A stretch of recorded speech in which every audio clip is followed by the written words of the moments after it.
like to call to order the meeting of the Lansing Charter Commission for April 22nd, 2025. Would you please call the roll, Mr.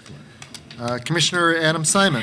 Here. Commissioner Anderson. Here. Commissioner Bauer. Here. Commissioner Boyd. Here. Commissioner Dowd. Here. Commissioner Jeffries. Here. Commissioner Lopez. Present. Commissioner Cui. Commissioner Washington. There are 9 members present, a quorum. Thank you. Motion be in order to adopt the agenda. It's been moved. Is there support? All those in favor say aye. Aye. Those opposed? The agenda is adopted. For the minutes for the April 15th minutes or meeting, we'll be taking those up at the next meeting. Public comment. Mr. Clerk. Looks like we have one person, John Scott. You have 3 minutes to address the commission. Good evening. I do want to clarify that I am speaking on my own behalf. I am a fire commissioner, but listening to last meeting, I had a couple thoughts. So these thoughts are my independent thoughts as a citizen. So I want to voice a few of the concerns voiced by this commission last week. So as a former public service board member and a fire commissioner, currently a fire commissioner, I want to make it clear that I oppose term limits. From the last meeting, it seems like this board or this commission does support term limits, and I think there's a couple reasons why we shouldn't. First is term limits risk weakening our boards by stripping away institutional knowledge, something that's essential for good governance. As many of you know, we cycled through a number of fire chiefs over the past decade. The fact that we have fire commissioners with experience from previous election processes has been invaluable. In a town where the mayor changes and heads of departments change even more, having board members with deep institutional knowledge and experience creates better decision-making, and that's the very knowledge that you're relying on today from some of the board commissioners that are in the room. The second reason is vacancies. In the previous meeting, this commission discussed the issues of board vacancies, and here the board is creating the conditions for even more board vacancies. Reducing the number of eligible appointees will only make vacancies more frequent and harder to fill. You can't express concern over board vacancies while simultaneously pushing for a policy that would make them worse. I do agree that board members should not be able to continue to sit on a board past their term. Each member should have to be renominated by the mayor and confirmed by the council to continue to serve on their board, or a new member must be nominated and confirmed. If the council feels a board member has served too long, they are able to reject that board member's confirmation with the recommendation that the mayor select a new nominee. Now, lastly, I do want to address the idea of a tyrannical mayor. The idea that council lacks oversight over nominations is simply untrue. The council can reject mayor's appointments. In fact, the existing charter rules reviewed by this commission last week already provide a clear check on mayoral power and board vacancies. Article 5, 102.7 reads, appointments to fill vacancies shall be made upon the occurrence of the vacancy, and each person so appointed shall take office immediately upon the confirmation of the council to serve for the remainder of the unexpired term. In the event a vacancy is not filled within 60 days after the occurrence of the vacancy, the council shall appoint a committee of 3 of its members to act instead of the mayor in making such appointments. The language clearly gives the council the authority to step in and fill vacancies if the mayor fails to act. The ongoing lack of nominations from the council isn't a structural flaw. It reflects inaction and perhaps a lack of leadership on behalf of current and former council members. Changing the charter won't fix what is essentially a problem of execution, not structure. So I hope the ongoing deliberations take into account my positions. I say all of this with respect and appreciation for your work with the city, but as a citizen, I see it is my responsibility to at least try to prevent what I see as an erroneous decision in term limits. Thank you. Oh, I'm right on time.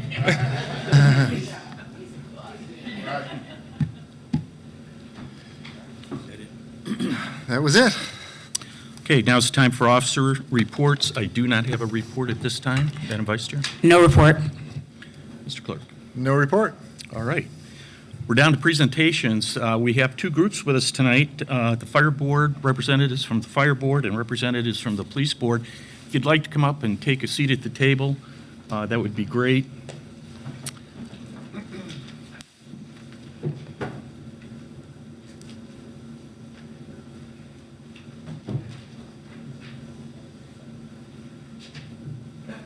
And if we could start, if you could identify yourselves.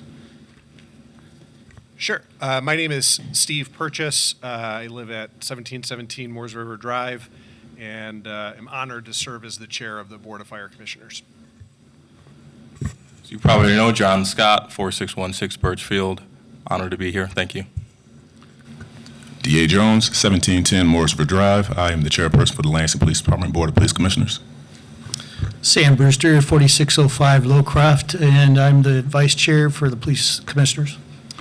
Well, thank you all for coming out tonight. As some of you know, I understand some even actually watch what we've been up to. We've been going through the charter and going through each article of the charter, actually line by line. And a couple of meetings ago, we had some questions come up relative to both the fire board and the police board.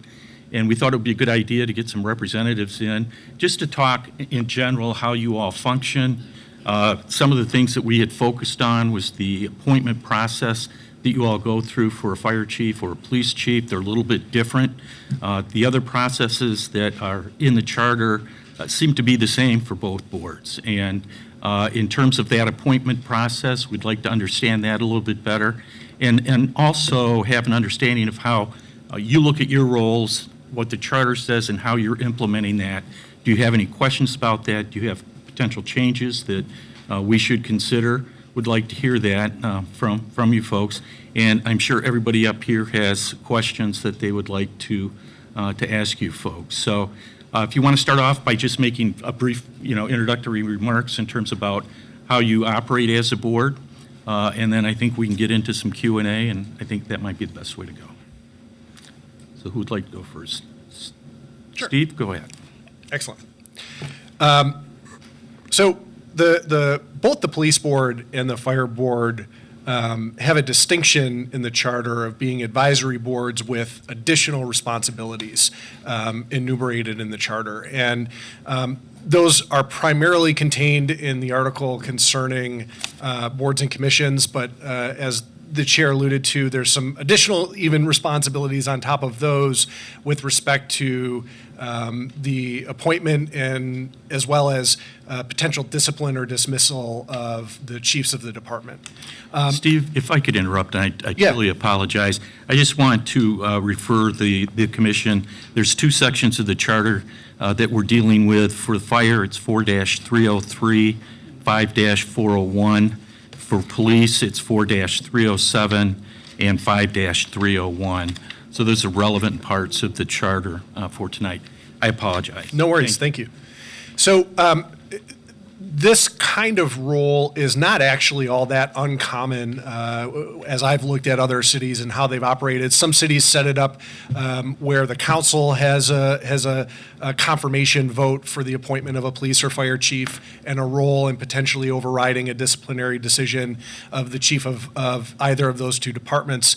And as best as I can tell, the rationale for that is the police chief and the fire chief play not only a critical role in public safety, but a lot of times an inherently political role in our community, whether it's investigating crimes or enforcing fire code or those different functions. It renders both of those positions subject to political pressure and potentially political retribution, right? And so the idea of having a check against that makes sense.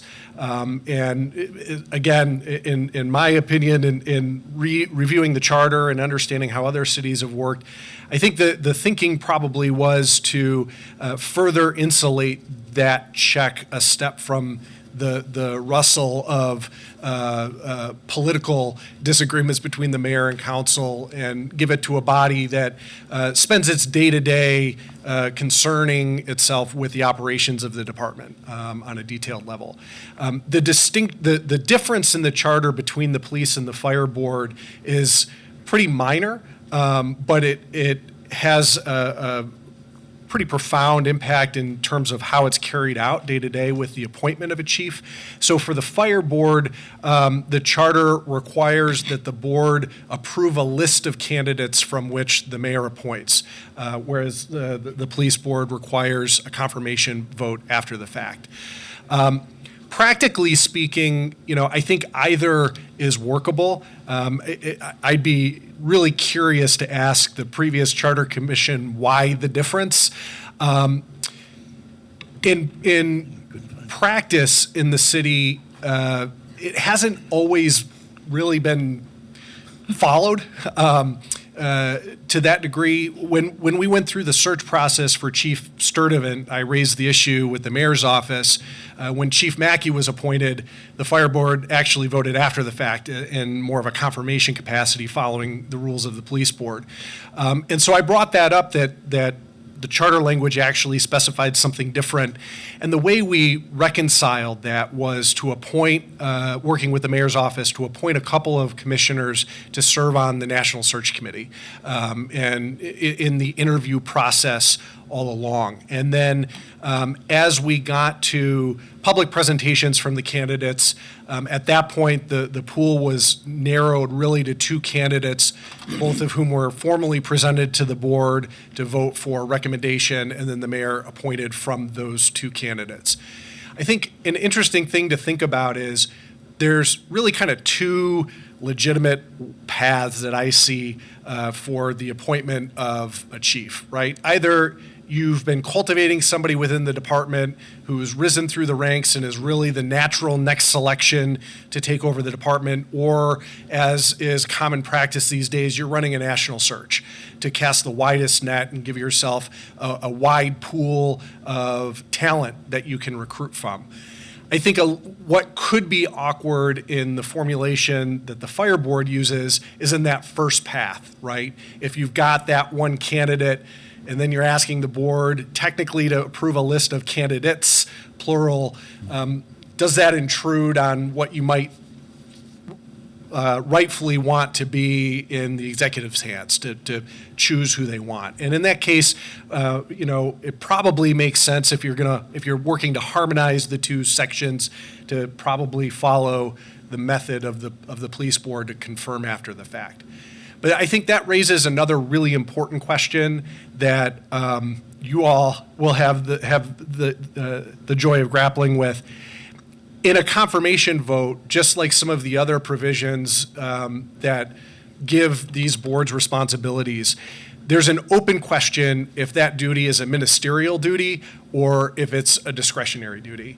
I think the charter, as it's written, is pretty clear that it's not a ministerial duty, that the boards are charged with taking a more active role in reviewing and recommending policy for the departments. But that hasn't always been the interpretation of the city attorney's office and some of the folks who support the boards administratively. And so I think as you look at this and the other provisions, generally for advisory boards, but in particular for these two boards, assuming you leave them similarly constituted, I think it is advisable to pay particular attention to what of those duties you might want to see as more of a ministerial duty. And as an example, and I know the clerk is very familiar with this, boards of elections have a ministerial duty to certify elections. They don't have an option, right? The results are reported to them, and then they vote to approve them. If they don't, then a court action is filed compelling them to do so. And so that's the question, right? Is a police board or a fire board, are they compelled to adopt policy? Are they compelled to approve the mayor's nominee, or is it within their sphere of discretion to deliberate and vote up or down, right? And so I think that's something worthy of your consideration. I've been speaking for a little while, so I'd welcome some commentary on the other side of the table, and we can go into some of the other provisions of the board if you like, or answer any questions. All right, thank you. So you originally said that if we had any questions, and then also just, in our words, explain what we thought our duties were as the commissioners, right? So I'll preface by saying I actually at the moment don't have any questions, but just simply put, for me as a police commissioner, I believe our duties, number one, is to provide oversight and recommendation for the Board of Police, or for the police department, in conjunction with the chief of police. And then secondarily, we have a duty to provide transparency to the citizens of the city of Lansing, given, one, the degree of privileged information, but then also the collective bargaining agreement. And so those are the two main duties and functions that I believe we have as police commissioners. And then I'll defer to Commissioner Brewster. I would agree with Commissioner Jones on that, and I mean, as the fire commissioner spoke, I mean, you could look at some of our responsibilities as the same, but there are a degree of some differences on what we actually would do as far as the transparency for what we go through with the citizen complaint oversight committees, and also, how we go about with what is stated as far as looking for a chief. So much of it's the same, but there are some differences. Folks have some questions? Madam Vice Chair. Yes, good evening. Thank you for joining us this evening. It says in 5-401.7, the board shall render an annual report to the mayor and city council, which shall include a description and evaluation of the department's activities during the previous year, including the handling of complaints, if any, and proposals for future plans. Now, this is under the fire commission. Yeah. So is that currently being done? It is, but it hasn't always been. Okay. For a period of time anyway, the board satisfied that duty by merely including a cover letter with the department's report that the department head prepares and submits to the mayor on an annual basis, informing the mayor. When I was appointed to the board, one of the first things I did was revamp our rules of administrative procedure. Okay. And I was pretty adamant that we take over, as the charter specifies, the drafting of that report. And I think that's actually something that's really important. If you believe in the importance of these boards, we speak with the voice of the people of Lansing versus the department head who is appointed by the mayor, is an employee of the city. And so what we have an opportunity to do with our report is provide a quasi-outside perspective on the operations of the department. And I think you mentioned complaints. That's an area in particular where we have the responsibility as the board to draft the department's policy for the handling of complaints and to review those complaints. And I think, as Dea said, that fulfills a very critical transparency function. Mm-hmm. When you don't regularly shine a light on what those complaints are, how they're resolved, it opens the door for speculation that things aren't being handled. And so that's something that we take our responsibility very seriously.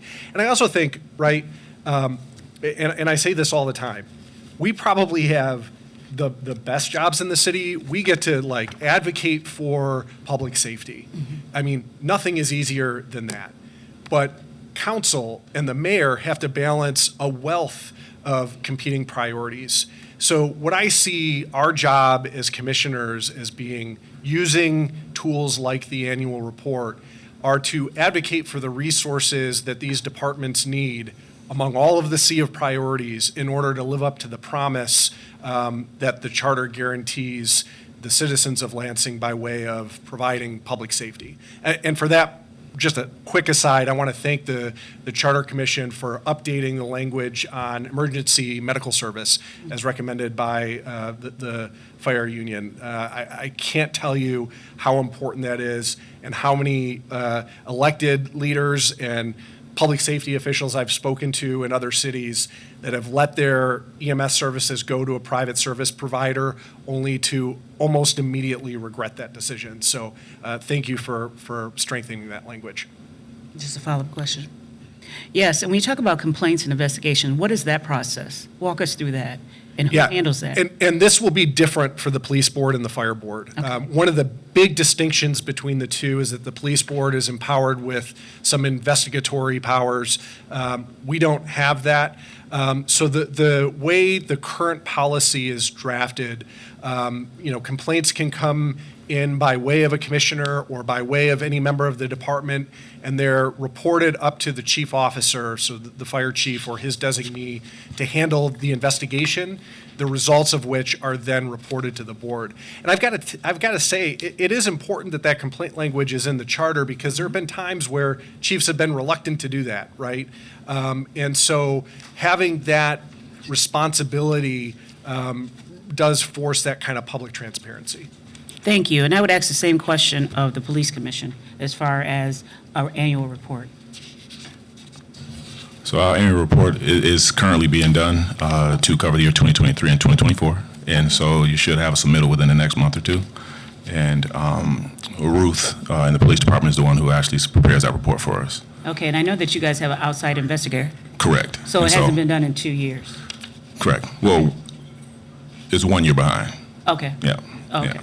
Yeah. So Yep. it typically is 6 months in before the report is completed. Okay, So, thank you. yeah.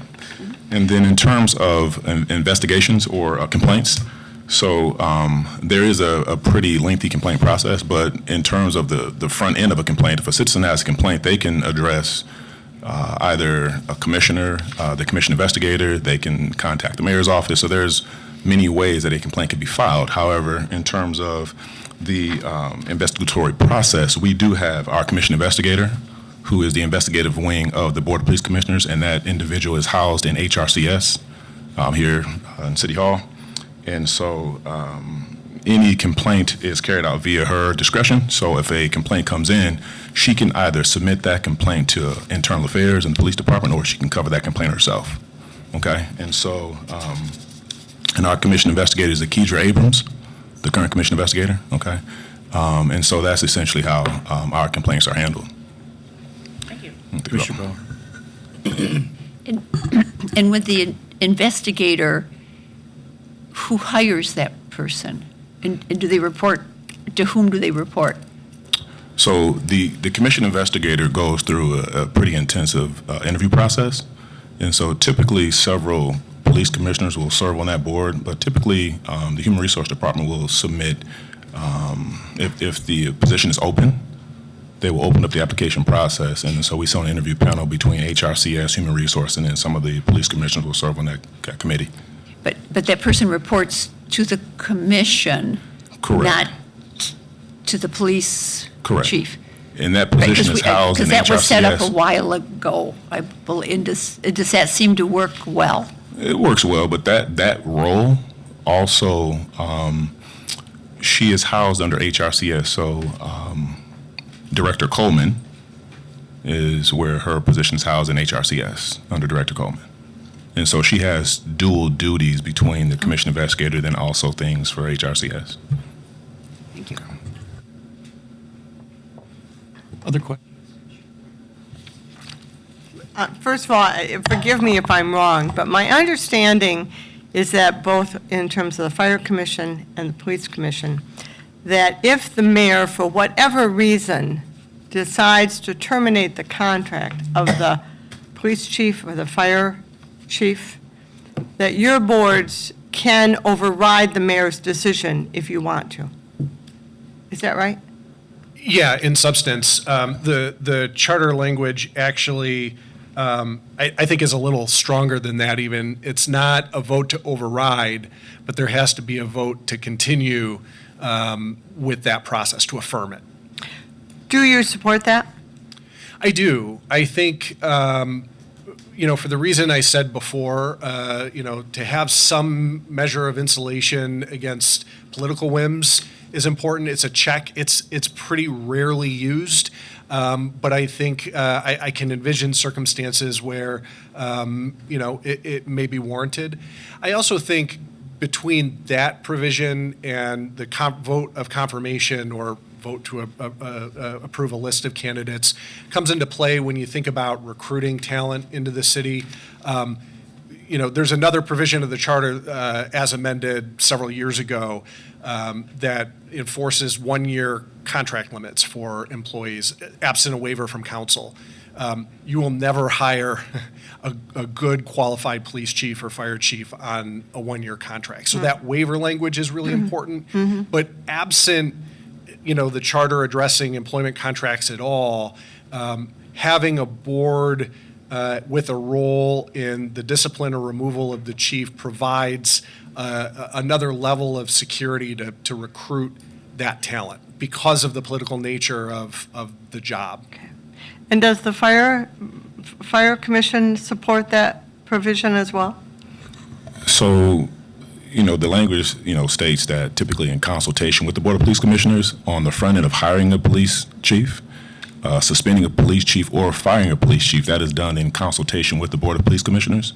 So I do support that language. You know, we haven't had to suspend one in my time as a commissioner or fire. We've had two retire, but I do agree with the language as stated. Thank you. Chief. And then if I might, Mr. Chairman, so you are here to react to things you've heard us talk about. Mr. Scott talked about our talk about term limits, and I appreciate your comments. But I am curious to know, as you work with the charter and you look at the charter, are there things that you would like to have changed in the charter that we have not talked about? I'd be curious to know, because if you do, I'd like to know what they are. Thank you. So I can appreciate that question. I did not come here prepared to talk about that today, but I will come back at a different time to actually talk about the things that I believe need to be changed, because there are some things that I do believe need to be changed, and I want to make sure that those things are worded correctly. And so I am not a fly off the hip person. I don't like to do that, so I will not answer that question today.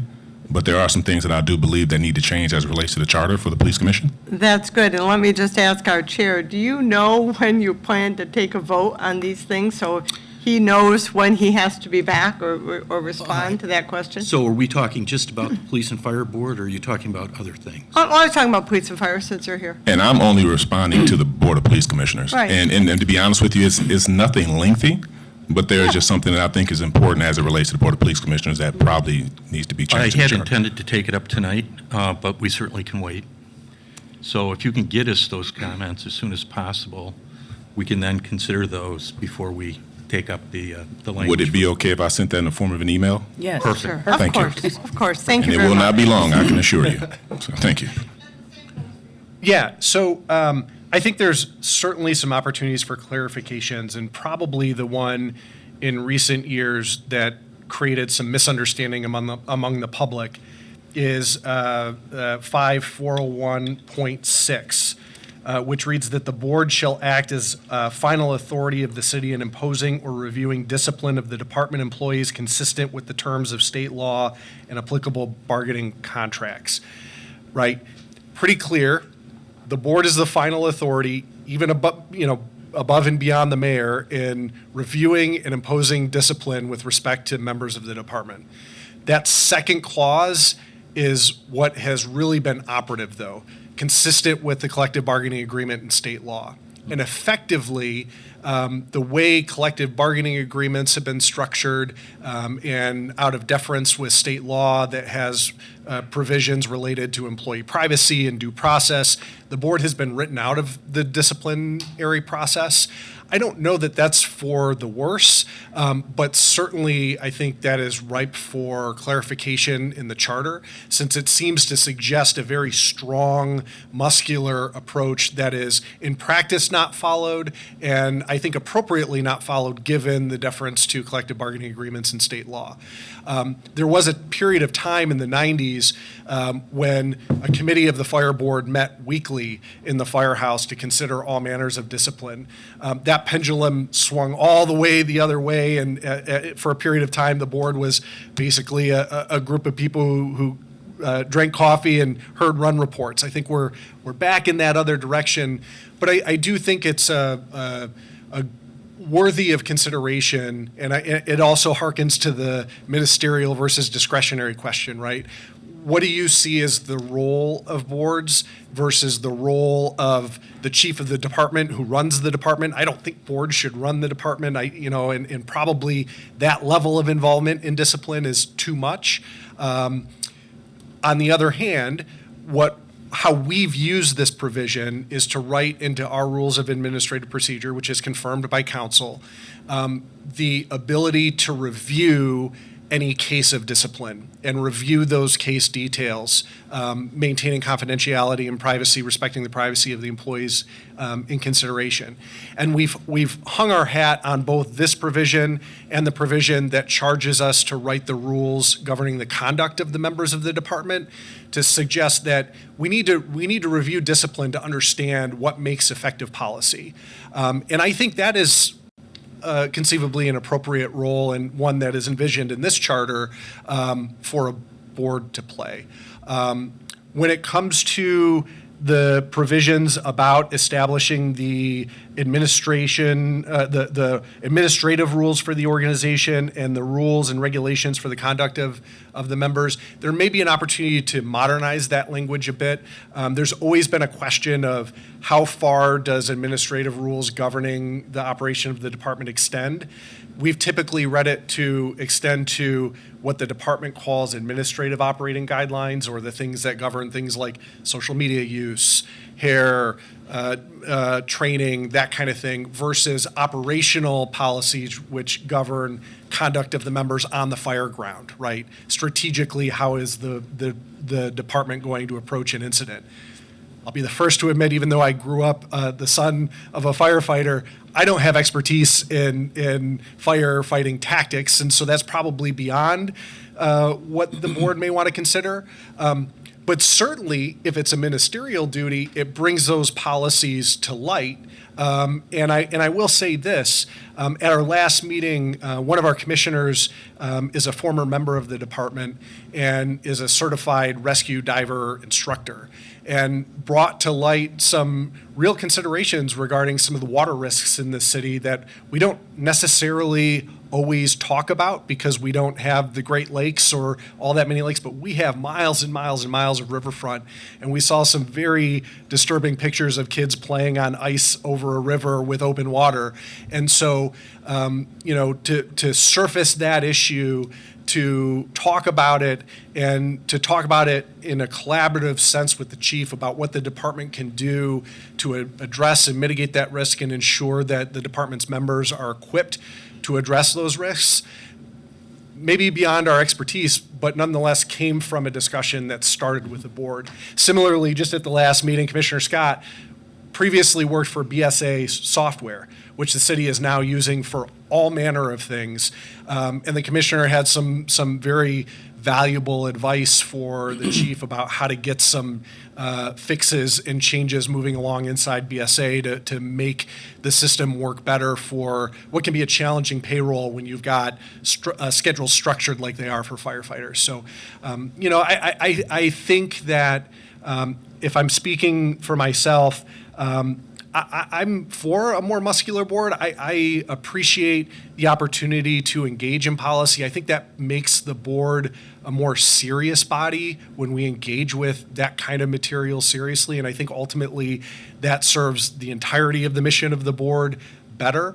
But that said, don't discount the importance of the transparency aspect, to bring complaints, to bring discipline to a body that is not accountable to the entire machinery that imposes it, but simply to the people.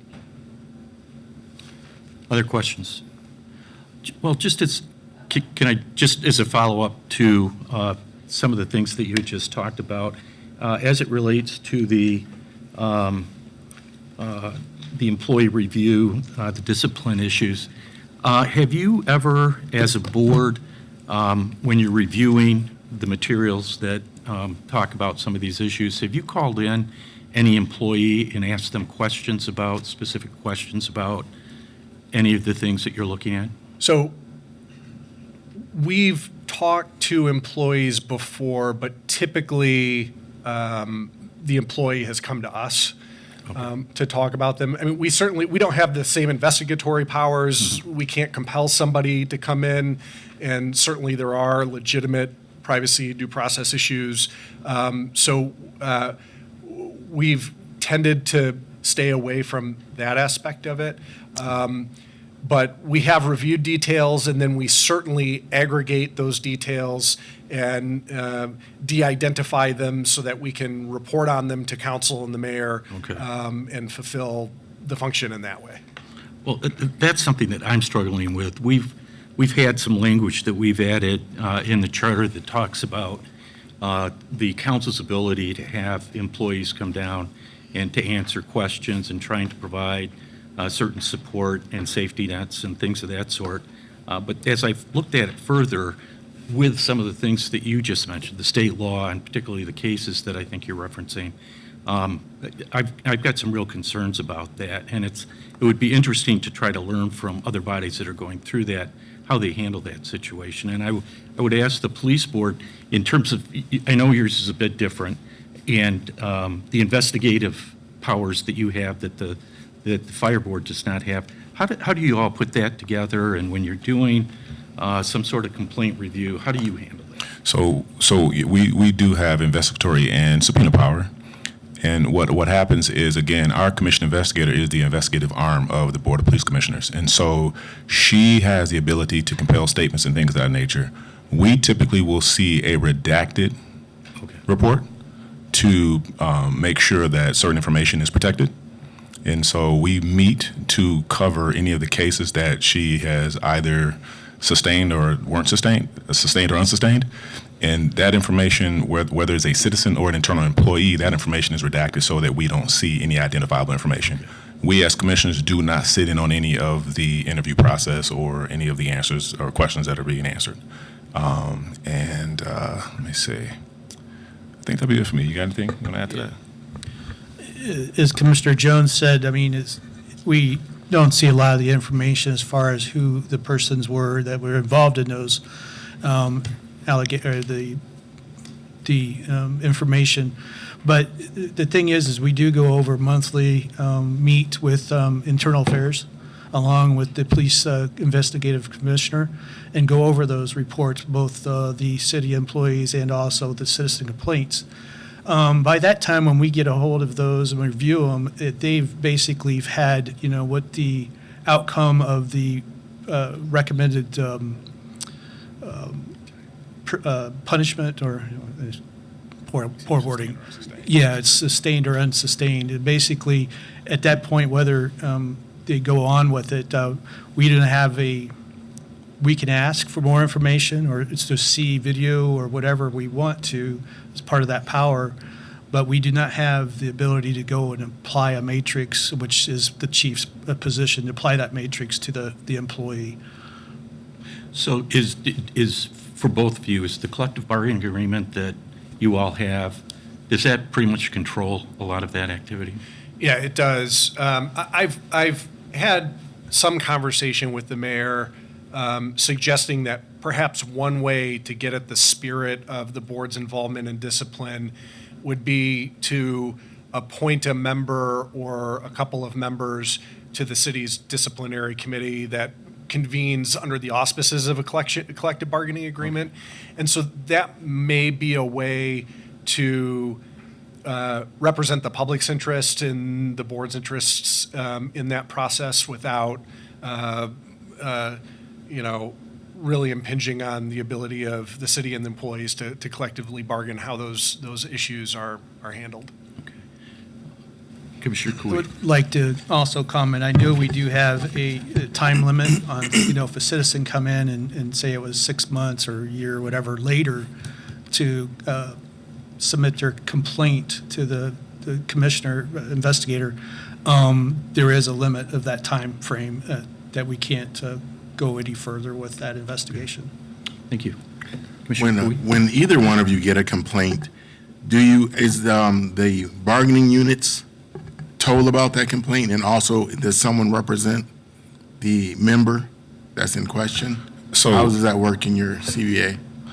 So we won't see that on the back end for us, but I do want to also mention that if an officer is under a criminal investigation, that is pulled out of the purview of the Board of Police Commissioners and the Commission Investigators. So I do want to say that. Okay. We do not handle any criminal investigation within the department. So. Right.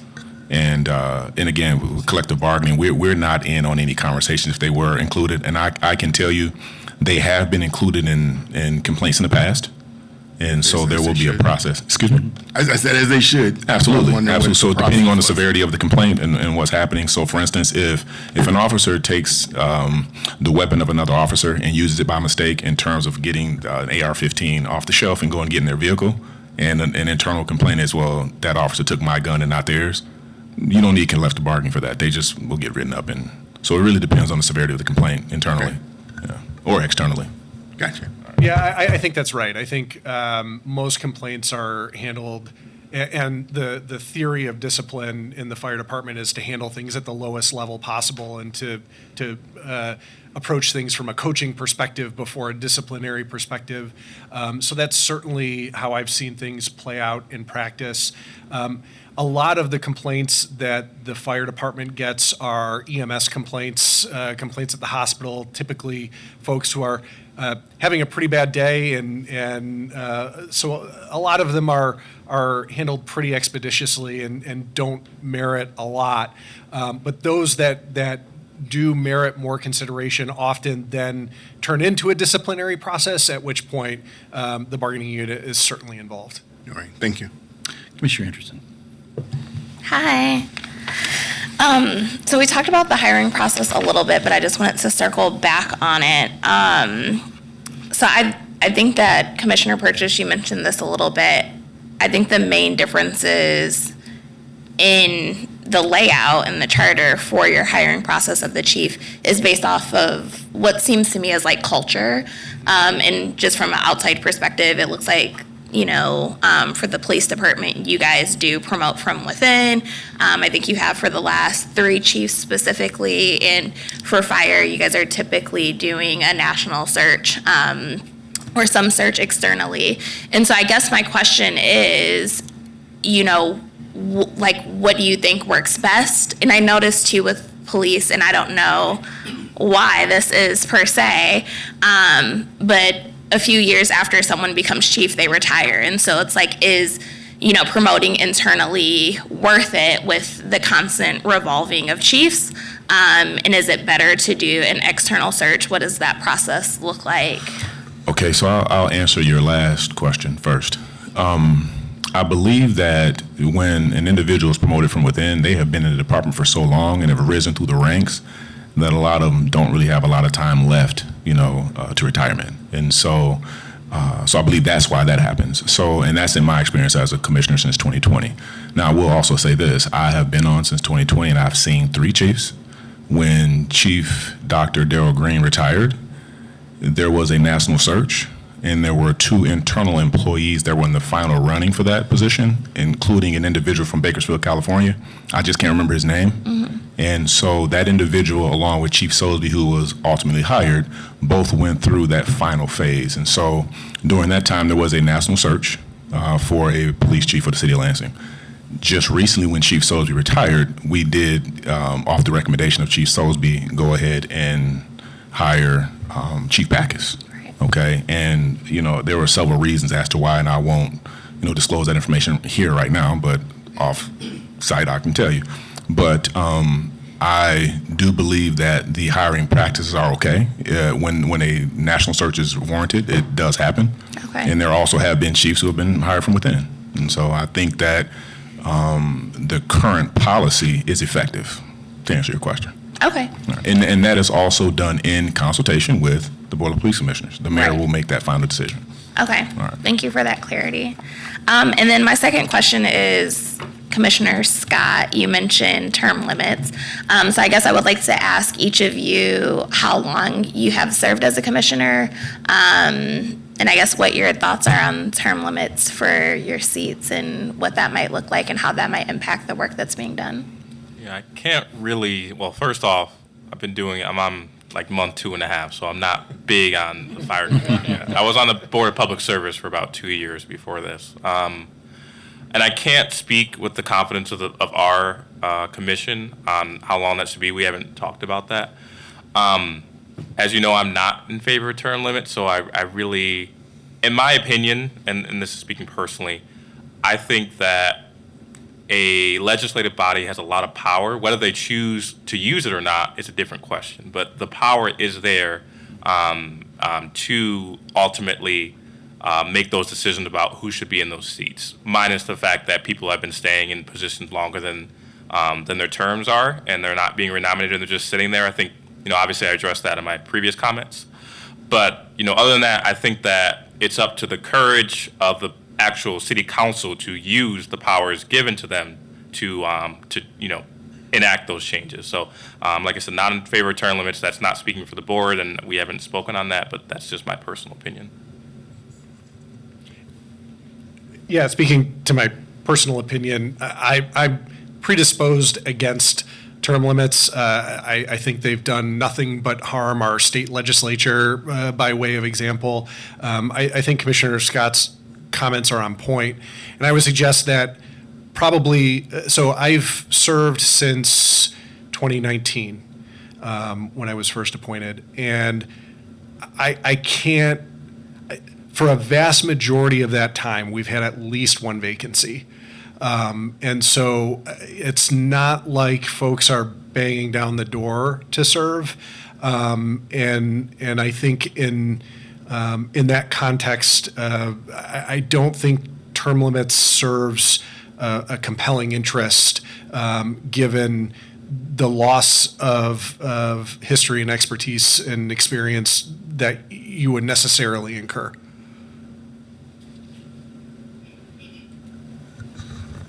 Okay, so I've been on the commissioner board filling a vacancy in '22, and then I started my own four-year term, which will be up in June of '26. I know that basically, as police commissioner, and I'm sure for the fire department, there's a lot of things you learn as time goes on, and you develop those the knowledge base. And if you were limited to the term, and you didn't get reappointed by the mayor, I mean, whatever you've learned, the knowledge base is gone, and you have to start all over.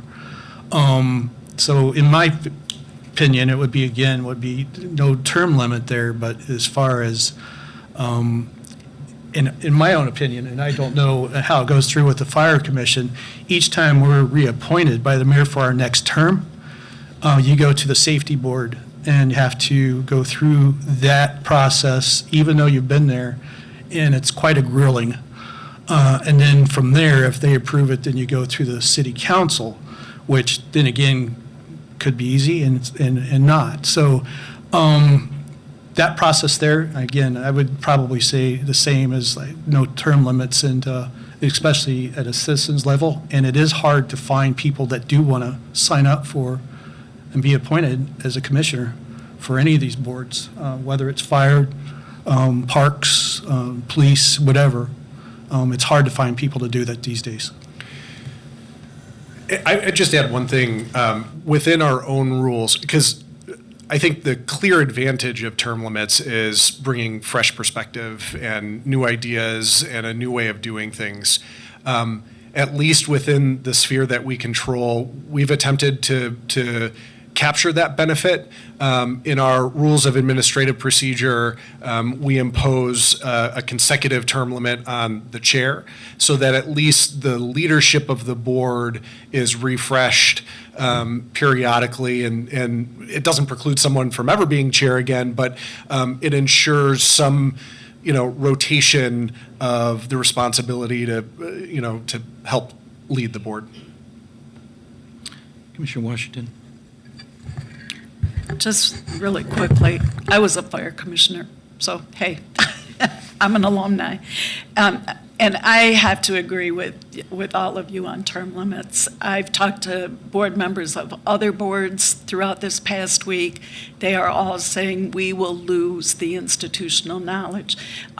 City services, Parks Board, all of them. There is so much to be learned. And in fact, I think I was a fire commissioner maybe 4 years, and I didn't learn everything I needed to learn. I went to council, so I quit. But I agree with you. I am not going to entertain term limits, because the council should be using their power to not reinstate, and they have to not be afraid of offending anyone or the mayor. They have to do it on good judgment and take that duty seriously.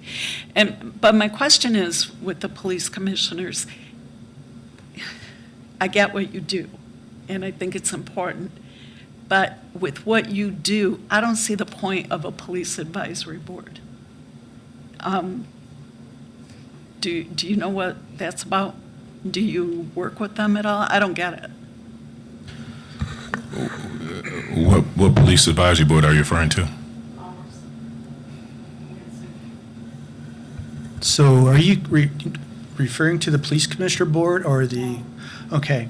So that's always been one of my questions, okay? Because, I'm sorry, it's coming from a different perspective. I'm also on the neighborhood watch board as well. And I was always confused, especially when it comes around grant time, because I was the fiduciary. What did that board do?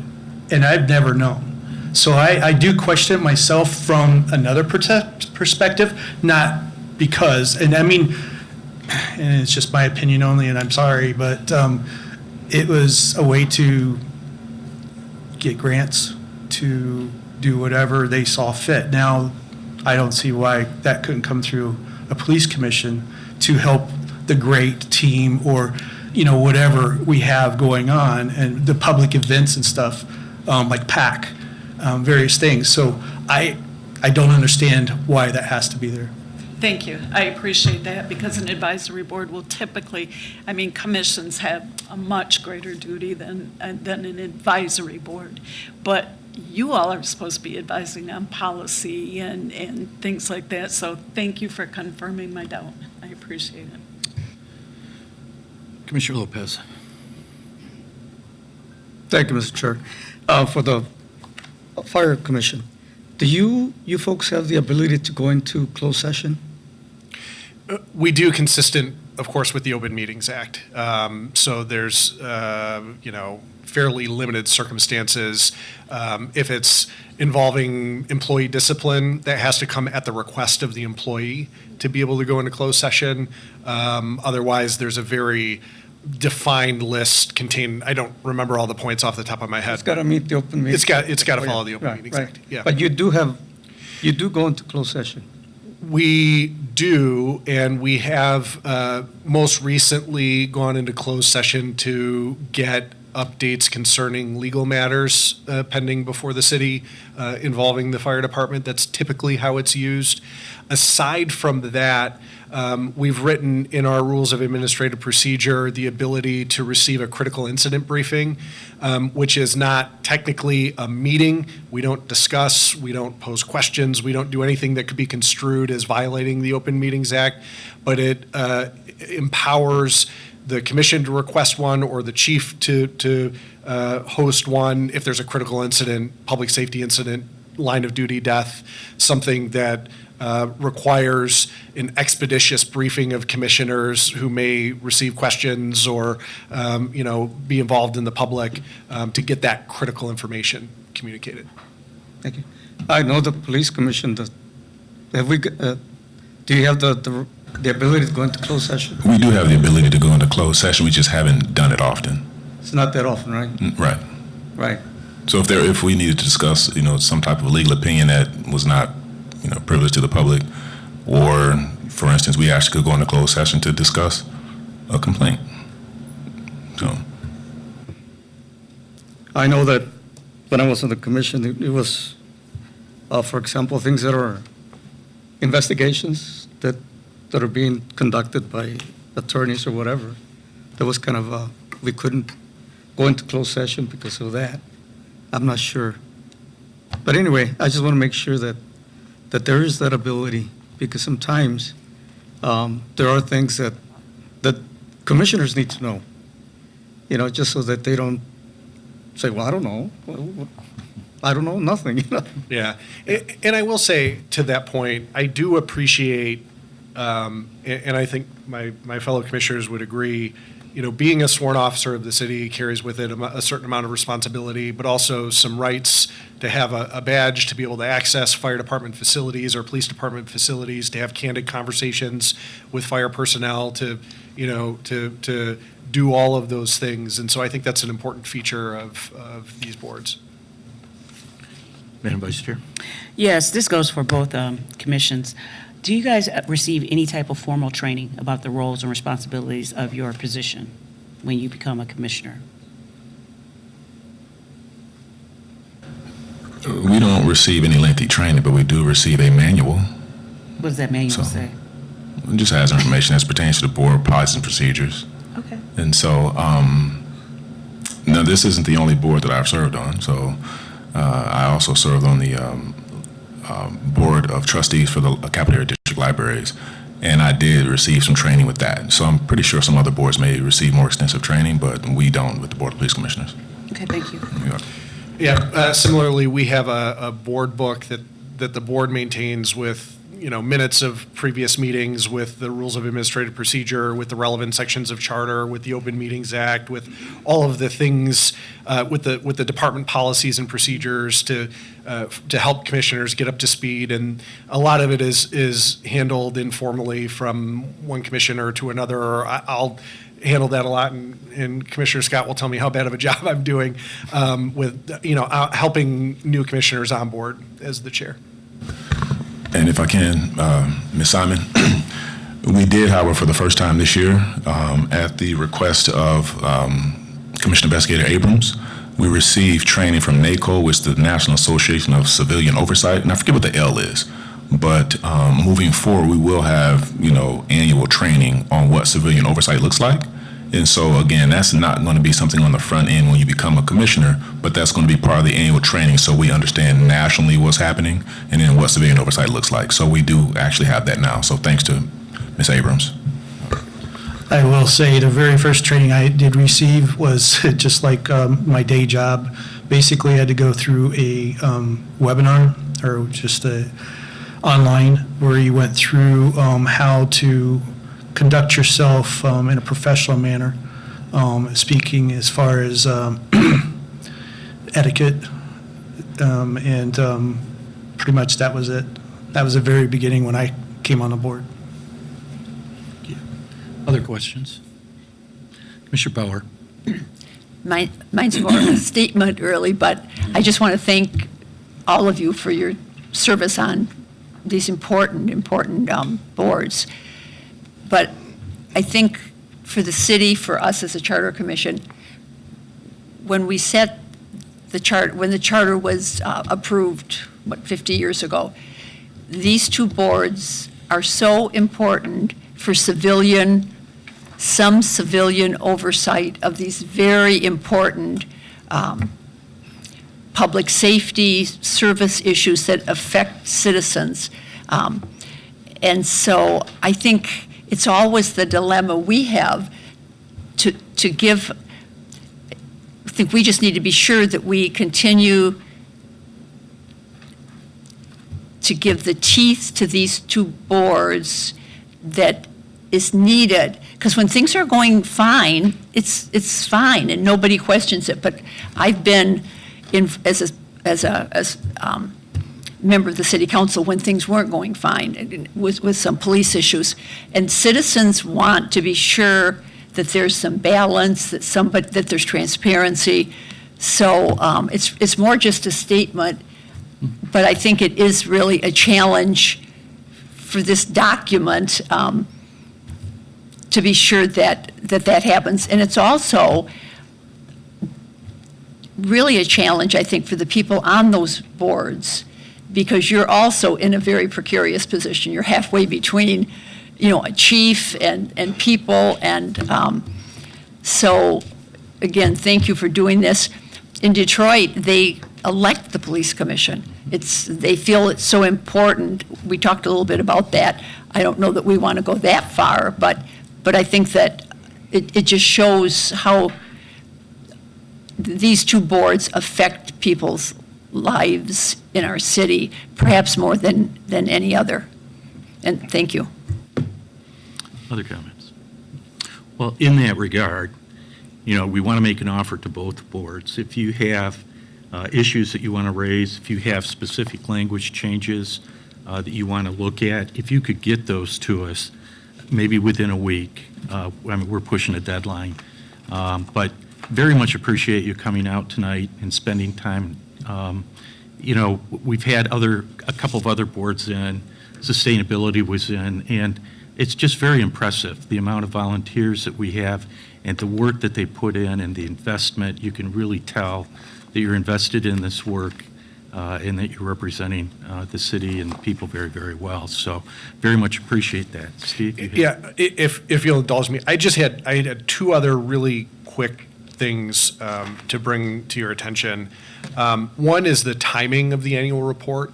Under the charter, it's due to the mayor and city council on December 1st. We've always aligned our board's report to the fiscal year, which I think makes a tremendous amount of sense because you can align the outcomes with the budget allocations that produce those outcomes. But I know because the mayor likes to deliver, and this isn't specific to any one mayor, but because mayors like to deliver a state of the city and they tend to like it on an annual basis, it's just something for the commission to consider aligning those deadlines and perhaps specifying if those reports, both from the administration as well as the board, should fall on a calendar year or a fiscal year. And then the second one has to do with the responsibility of both of our boards to approve the budget recommendation. And for a long time, that was not really done in a timely manner, and it became approval somehow of the budget before the council could act on the budget. And that's not really what the intention of the charter is. The intention of the charter is for the boards to approve of the department's budget request to the city, to the mayor. And I would just say, I think that's a very important responsibility. We have at times in our budget request letters to the mayor and council not told them what they wanted to hear, but I think at all times have told them what they needed to hear. I remember sitting in meetings, seeing pictures of medic units with the mufflers falling off in the street on their way to the hospital. Fortunately, we've come a long way and we are in a much better position today. But if our role is to advocate for the resources that the department needs to carry out its mission safely and effectively, that letter is really important. As a practical matter, the way budgeting tends to be done these days is that the finance department kind of generates the first budget and that goes to the departments, and it messes with that framing of approving the department's budget request before it goes to the administration. And so that might be another point to clean up, to align the charter with practice and best practice. Okay. Any other questions, comments? Okay, hearing none. Thank you again so much for coming out tonight. Yeah, thank you all for the opportunity Appreciate to it. speak. Yep, thank you. Why don't we take a 5-minute recess? I have a question, Commissioner Washington. You mentioned you asked them about a policy board or an advisory board, and I'm looking at the list of boards and commissions for the city, and I don't see one. Do you know? I'm sure you do. I'm just wondering, where is it? It could be under the mayor's. Where is it? Because It it could be kind of under- makes sense to me that it seems like a duplication of service. It- But I'm wondering, where is it? Because I don't It- see it listed. It could be under the mayor's advisory boards. There's a list of boards there. Oh, So could be the It should mayor. be there. So, I'll look Yeah, at 5-minute recess. Thank you. it. Oh, I'm sorry. I was just going to say, I mean, it would be underneath an advisory board because it's just like, it is exactly same along lines as the Lansing Neighborhood Watch Advisory Board, but it's very confusing, yes. Thank you. Thank you.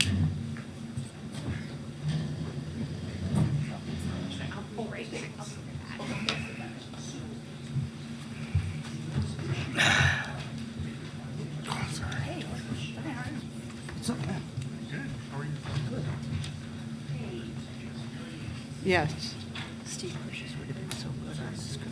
What? Oh, I know. Though, he does like to hear himself talk.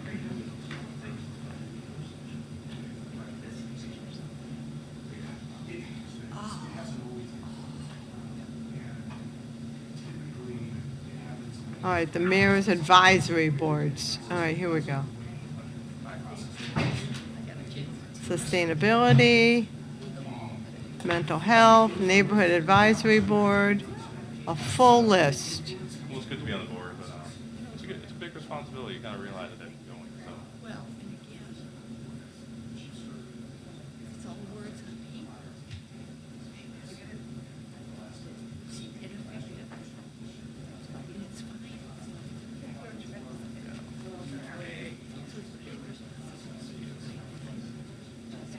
You know, they've got Alfreda Schmidt listed here. She's been dead for over a year. Yeah, you are, you're kind of on both sides, like you said.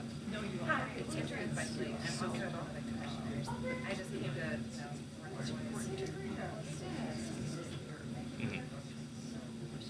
Yeah, and I agree, they do need the teeth to make a change because, you know, not speaking nationally, but you do want someone there to check. Jody, You know, like, I'm not seeing it under the mayor's. feel like someone. Can you find it?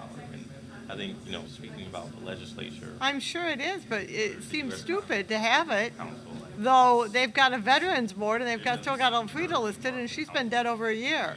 to push back and use their power, even if it's unpopular, like you have to have the courage to do that. At the same time, you do want, if you can, like something else out there, independent for a body that has powers. Because it does seem stupid to have it. If you've got a police commission, you don't need a police advisory board. It's a productive conversation, I think. Yes. But it seems like the kind of thing, if there is one, we should be saying so. We should be saying it's stupid. What?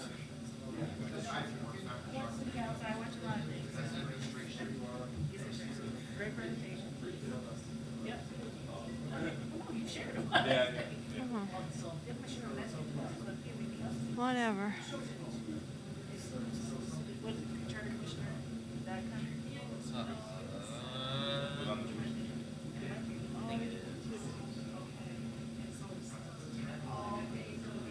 It's very easy. It's like, it is on these. Okay, here's a agenda. Should, virtual. Just link virtual.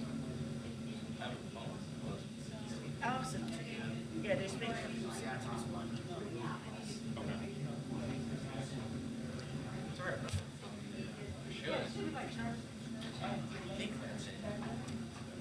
Yeah, Lansing MI.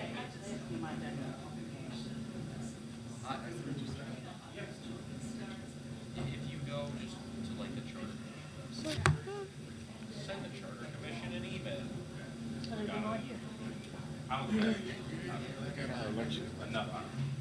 Yeah, we have this right there, and you can actually use a scan little QR code if you want to see the whole packet.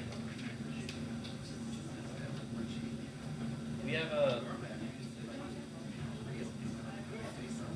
packet is, I think, 25 pages. So we're free to look through it, but we only print out. Anything? That's what's up there.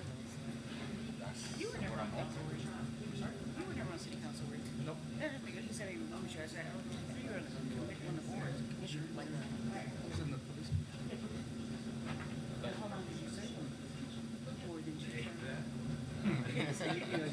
Okay, did you? But I couldn't. Okay. That's a problem. I think it's odd. I've looked all over the website. I see nothing on police advisory board. I mean, I think Jody's right, but I'm like, what? I don't find it anywhere. What? Oh, you brought snacks?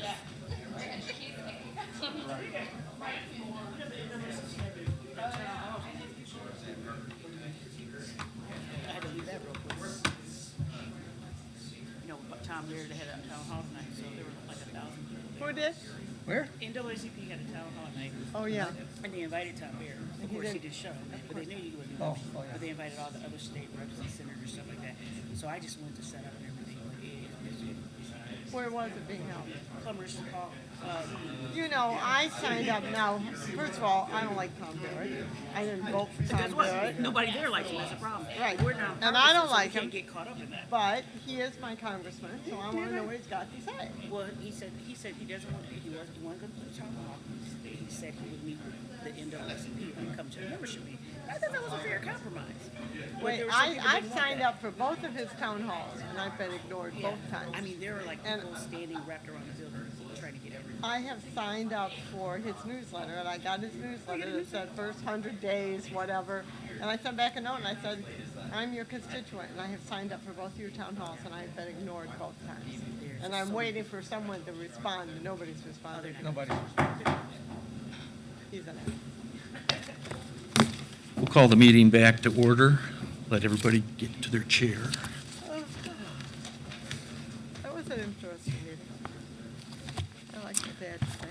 I didn't- Okay, we'll start our review. I would just turn everybody's attention to the April 17th memo from our legal counsel. Let's begin our review by working off that document. So, Kristen, I'll give it to you. Thank you. So this is on page 7 of your packet is where it starts. This was just following up on some, not all of the discussion that the commission had at the April 15th meeting. The first question was section 5-103 regarding the felony language for board appointees. The question was asked whether the last clause in point 1 should remain. It currently states, it talks about the qualifications to be a board member, and then there's a provision in there that says that a felony conviction shall not render an individual ineligible for an appointment or membership. The question was had whether that is still necessary, given the change that the Charter Commission has recommended to revamp the felony language that would apply to all elected officials. It's not, you don't have to have that language in there, but it also doesn't hurt to have it in there, is kind of the long and the short of it.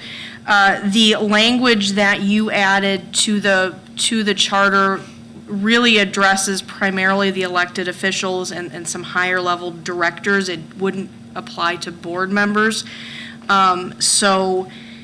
This additional language that currently exists in the charter as it pertains to appointment of board members does not conflict with what you have, but it also just adds clarity that no, there is no felony prohibition to serve as a member of the board. So it could be stricken, but you could leave it in as well. So it's really up to you.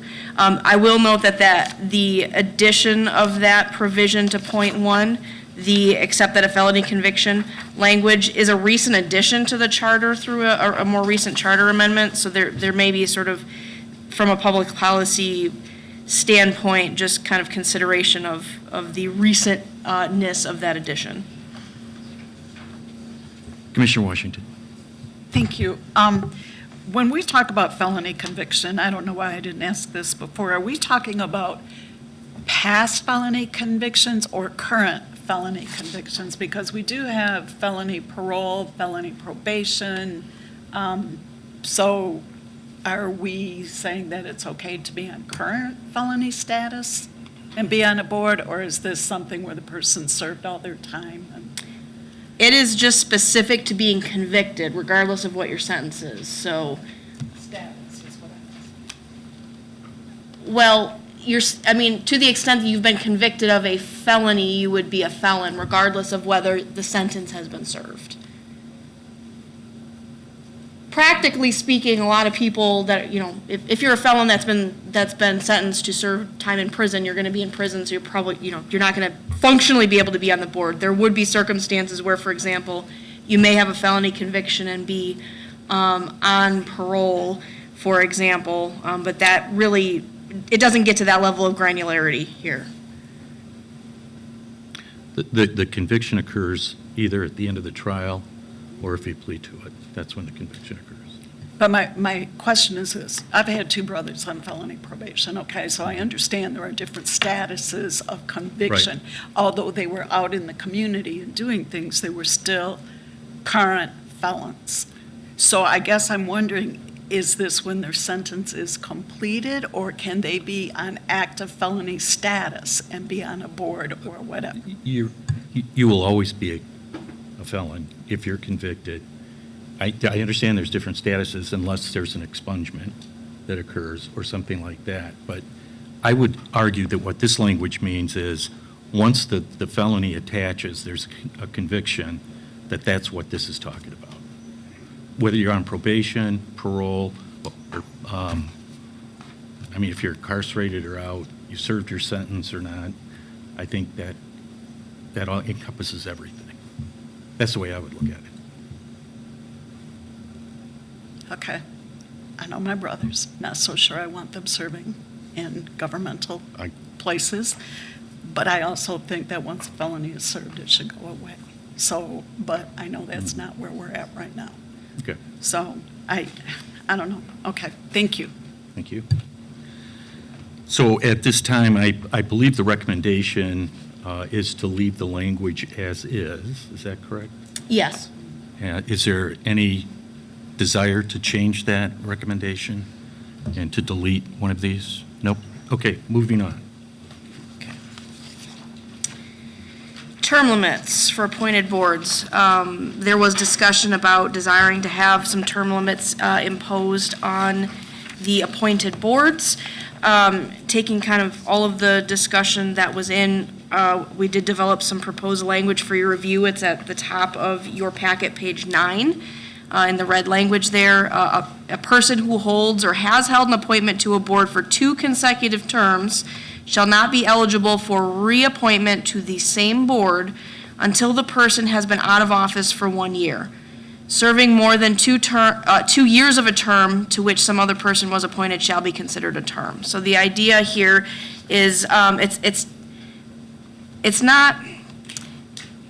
This is a pretty limited term limit draft in how it's drafted. So if you serve 2 terms on the same board, then your term limit would apply, and you would not be eligible for reappointment until you've basically sat off of that board for a period of 1 year.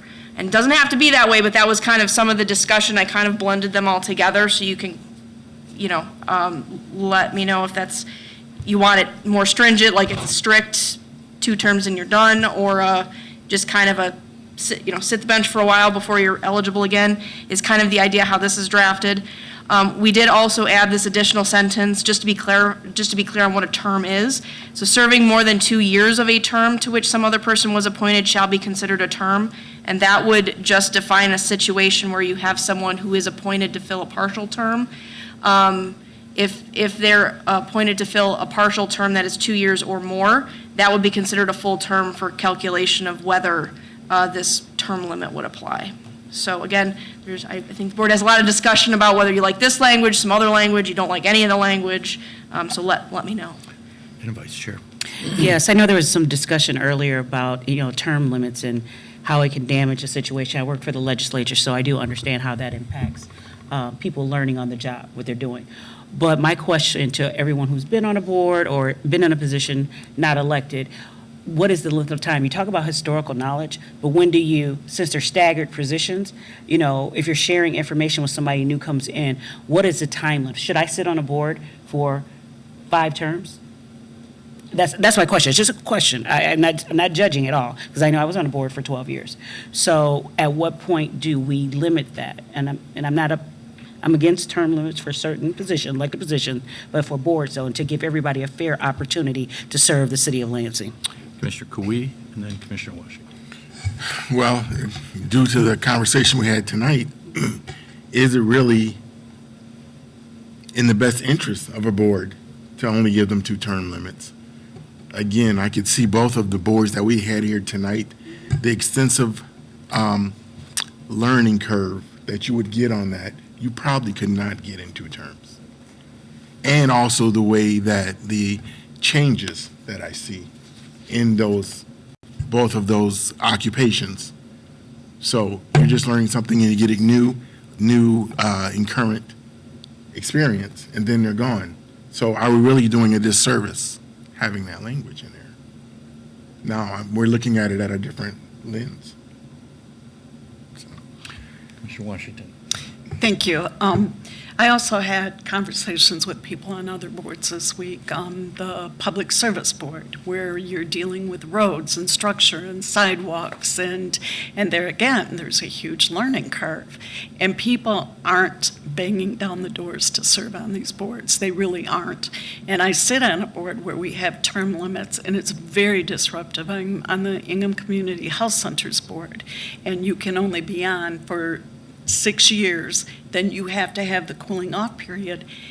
We constantly have the majority of the board that does not know what they're doing. And it makes it really, really difficult. And it has taken me almost 3 years to really get in there and know what I'm doing. So I have rethought this. I think council, we do have people sitting on boards that don't belong there, but doggone it, it's time council starts doing their job. So that's where I'm standing on it. Commissioner Boyd? I was one of the people on this commission that was supportive of having term limits for appointees to boards. Having heard from people tonight, my feeling has changed. I agree with our vice chair. I think term limits at the state level has been a disaster. I don't support it. I do support it for certain positions, not all. But I think when it comes to our boards and commissions, I'm rethinking it. But I am concerned about how do we encourage people to do their jobs? When I say people, I mean city council, I mean the mayor. I mean, I was just looking, as you had talked about a police advisory board, I'm looking for it, I don't see it, but I see a veterans board, and I see that Elfrida Schmidt is still listed on it, and she's been dead for over a year. So I'm like, what? You know, so somebody has to do their job, and I think I was supporting term limits as a way to encourage people to do their jobs. I'm rethinking that too. Other comments, questions? Commissioner Lopez? It's a two-edged sword, really, because we want people to remain on boards that are doing a good job, but we also have folks that are on the board forever, and there's no way of moving that board or commission. So I don't know, maybe it's the job of council and the mayor to kind of evaluate on a yearly basis or biannually the work of the boards and come with, to an agreement that we need to appoint, new members to this commission or board. The other problem is that there's not a throng of people applying for these boards and commissions. So what do we do then if nobody's applying? Then what we do is if we know somebody that knows somebody, hey, would you like to come?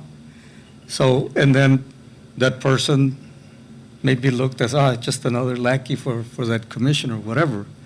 And that's not right either. So I think there's a lot of work to be done in terms of getting the community to want to serve on boards. I think that's why I mentioned before that there should be a plan to inform the community about these boards and what they do and et cetera, et cetera, et cetera. So, it's, like I said, it's a two-edged sword. It's that kind of a nature of the animal. So I guess if there were term limits, I would say 3 4-year term limits. I mean, 4-year terms, 4. I mean, 3, that would be 12 years on the board. That's a long time. But there's people that have been on boards for more than 12 years. So so that's a big problem. Commissioner Dowd.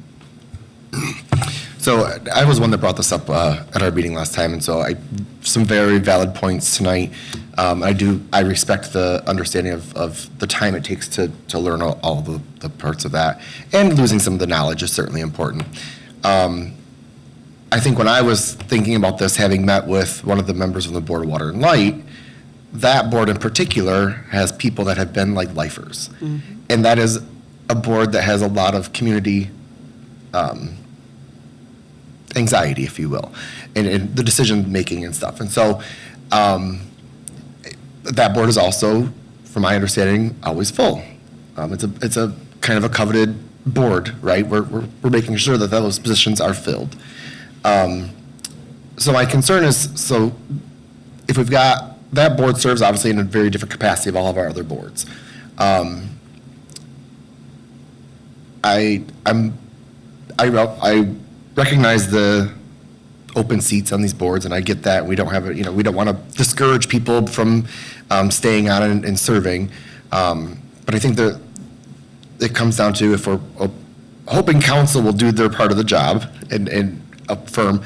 I don't know of any situation right now where they're even being told a review of this person. They're just saying this is the mayor's appointment, and they confirm it, right? So there's no process in which the city council really has a review of that person's performance on that board. So there's not even a way to say no. Madam Vice Chair. And question for clarity. So if I'm sitting on a board and I'm absolutely not doing anything, who has the power to remove me? Or do they have the power to remove? The chair can say, okay. So when you say the council's not doing their job, what does that mean? They're not doing their job as far as confirming the person or following up to see if that person's actually sitting on this board for 12 years or 20 years? That's what I just want clarity on. Commissioner Washington. Just really quickly, the way it happens is people apply for the boards or they're asked to apply, and then what they do is the mayor will nominate them for appointment. Then they go to the committee of council that has jurisdiction over that particular thing. Like the Committee on Public Safety would have them, a police commissioner in, and they would question them. Then they bring that nomination to the floor. They kind of give a little overall. Most of the council members don't have anything. They don't know anything about the person. They just go, with whatever the committee has recommended. That's how the process works. But what I will say is, I don't know that it's our place to put it in the charter, but ways they could get around it is when it comes up to somebody's time to be reappointed, maybe you bring in the other people that have applied for that particular thing. You have to understand, most people in our city are just trying to get by. They're not dying to get on boards and be involved in all of this stuff. That is not, they're just not there. And it's not just our city, it's all cities. People are just trying to live their lives. They don't want all this. But I will say, and I wanted to mention this, is on the ICHC board that I do sit on and that we do have term limits, we are almost under federal limits for a board. And we have federal requirements of how many people have to be there. We can't get people to fill those spots either. And I have recommended that we do away with our term limits even on that board. It can be very problematic. But I will say, if council's not doing their job, don't reelect them. I guess that's where it is. To augment just a little bit of what you're saying, that was the process for the initial appointment. When their terms are up, they have to go through a reappointment process. And as I understand it, the mayor provides council with the list of names of everybody that's going to get reappointed. Council, I don't know if they get any other information, supporting documentation or anything else. They get an updated application, which often includes a resume. Okay. And they then work off that, and typically, they're not called, I don't believe they call people back in for re-interviews. But, Commissioner Dowd, to your point, that's where that review could happen. And again, it falls on council and their responsibility to do that. And, we could put maybe a provision in there that they have to do it or something like that, I don't know.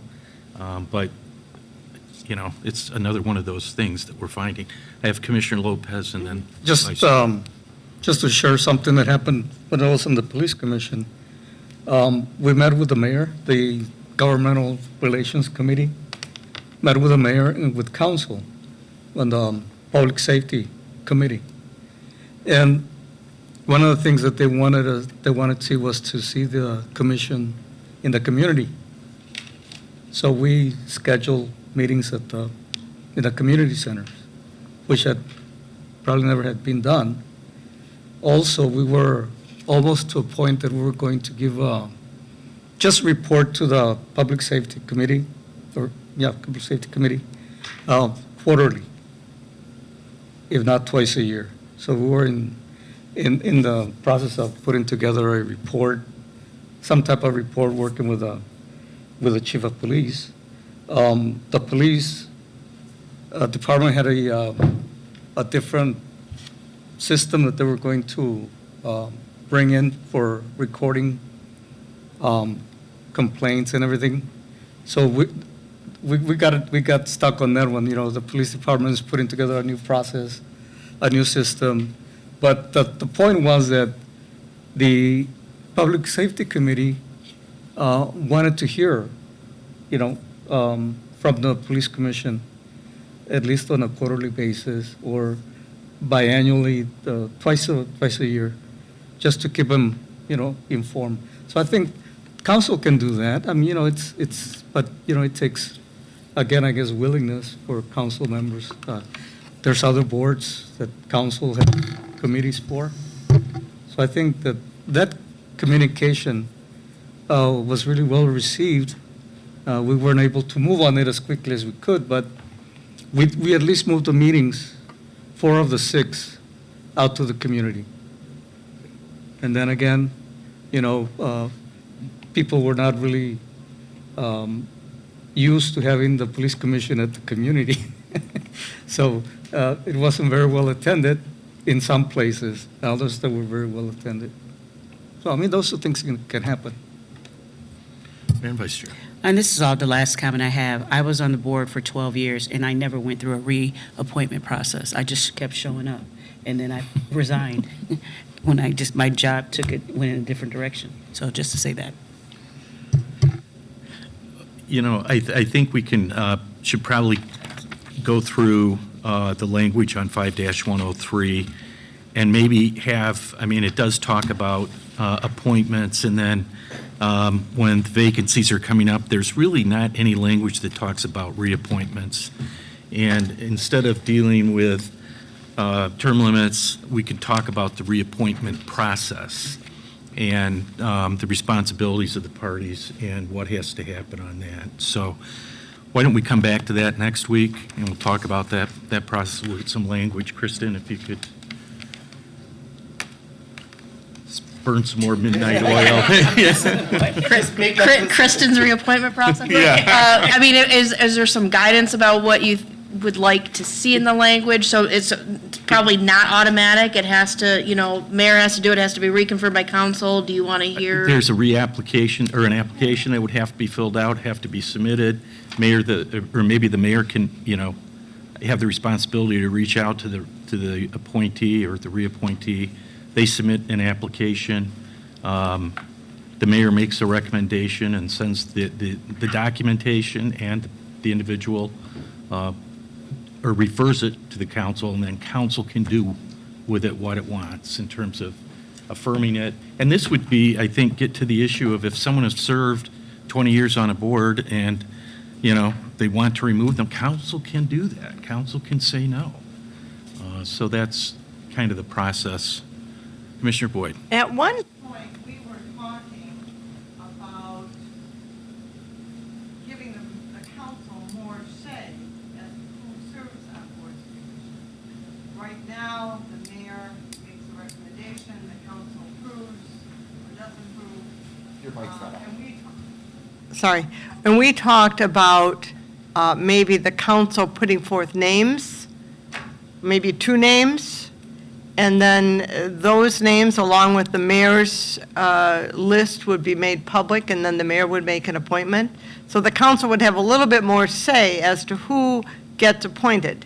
And they would have the option of making a recommendation to a board, whatever the board is, I don't know. But it seems like we talked about that, and I don't know where that stands. What would prevent them from doing that right now? Oh, I think nothing. Right. So why do we have to put it in the charter? I just think we talked about it. I don't think we made a decision. Okay.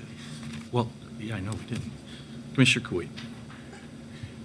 One clarification. So the language that we have adopted for the term limits, we're going to scrap?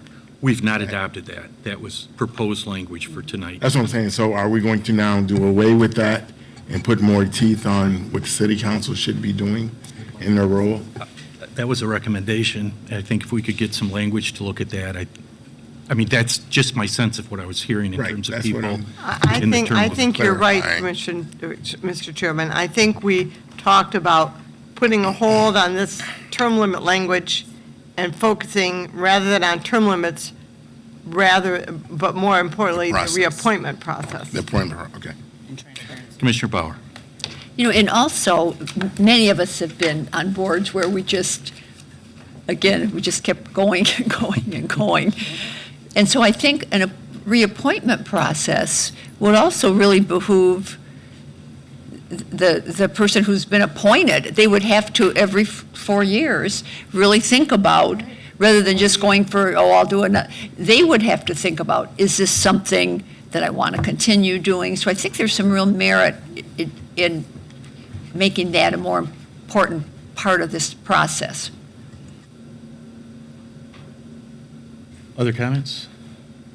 Okay, we'll revisit this next week.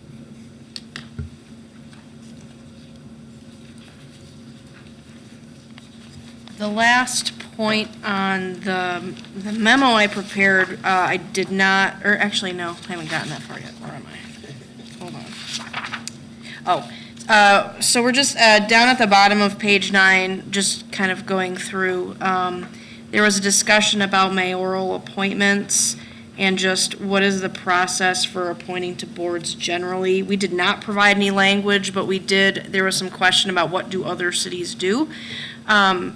A lot of other cities have their council or commission appoint because they're a council, city manager form of government, which, Lansing is not.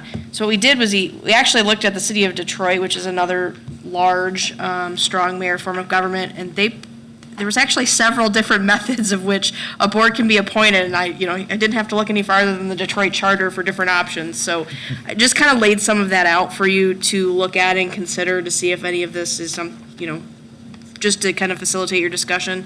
So in Detroit, depending on the board, some of their boards are jointly selected by the mayor and their council, in a way sort of like your board of ethics. So many seats are appointed by the mayor, so many seats are appointed by the council. They even have a couple boards where there's a seat that has to be jointly selected by the mayor and the council. I don't know quite exactly how that works, but that's how it's worded in their charter. And that is how their board of ethics is selected, as well as their civil service commission. They do have, despite being a strong mayor, there are a couple of boards that are selected by city council per the charter in Detroit, which they have listed their BZA, they have listed their planning commission. There's a community advisory councils, which almost looks like sort of a neighborhood, from what I could tell from the charter, kind of look like neighborhood groups, and then the board of review. There are a handful of boards that are mayoral appointments that have to be approved by council. That would include, and some where it's like their police board, where they have some elected positions. Those are obviously elected, but then there's also appointed positions. Those are appointed by the mayor, approved by council. And then there's just several advisory boards that are just completely at the discretion of the mayor, no approval of the council needed. So that, I think, runs the gamut of what a strong mayor form of government could do with their boards. So again, that's something for you to review and discuss. There may be some state law limitations on some of the boards about how they can be appointed, like the planning commission. But other than that, most of this is up to how you want to structure that process.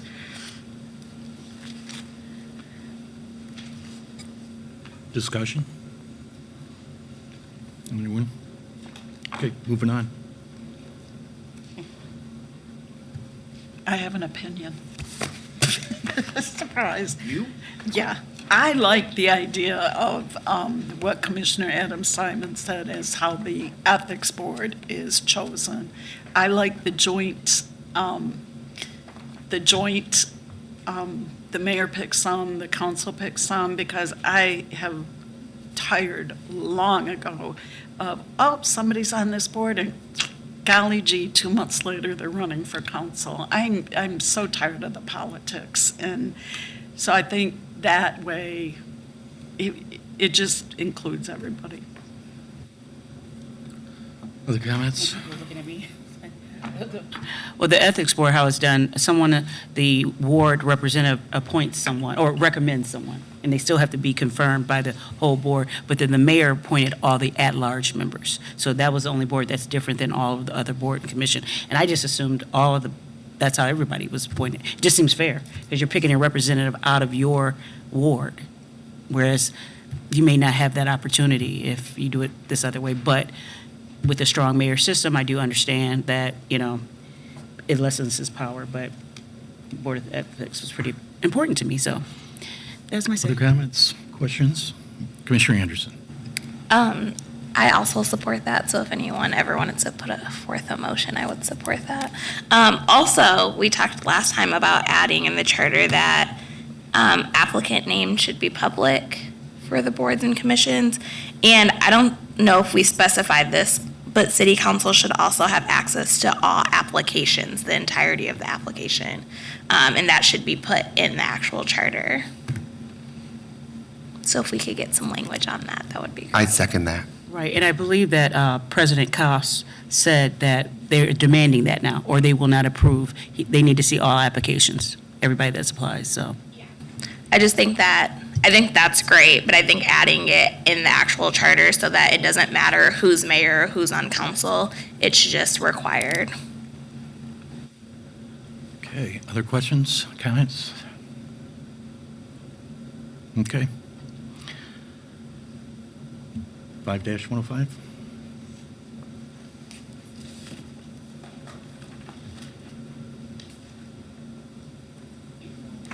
Okay, yeah, I can come back with some of that. The next, we're looking at page 10, rules of procedure. The question was really reconciling two sections together, 5-105.1 and 5-106.6 about secretarial work. I think it boils down to being named a secretary, which is often someone who takes the minutes, but then it's not uncommon, and I think it sounds like it happens with a lot of boards here, that even if there's a secretary appointed from among the board members, the staff who is assigned to assist the board may be providing secretarial services.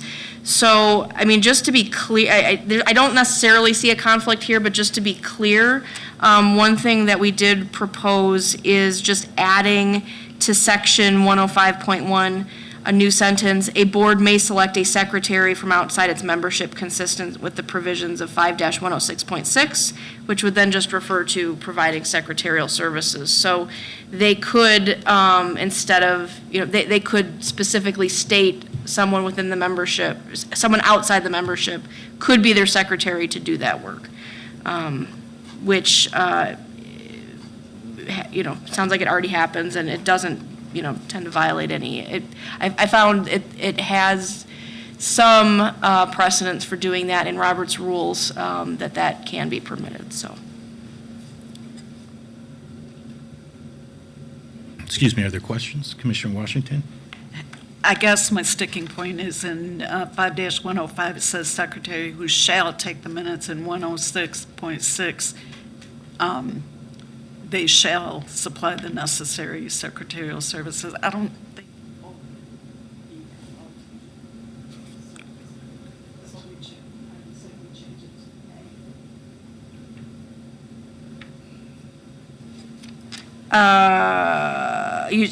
May for, typically secretary is often a position that's required to be to be selected, that you have a secretary, so someone is taking the minutes.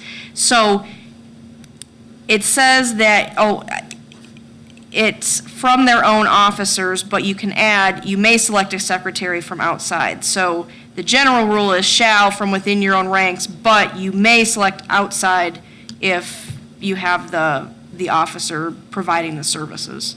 I think it really comes down to a secretary versus secretarial services, but to be clear, would you want an additional may to be where?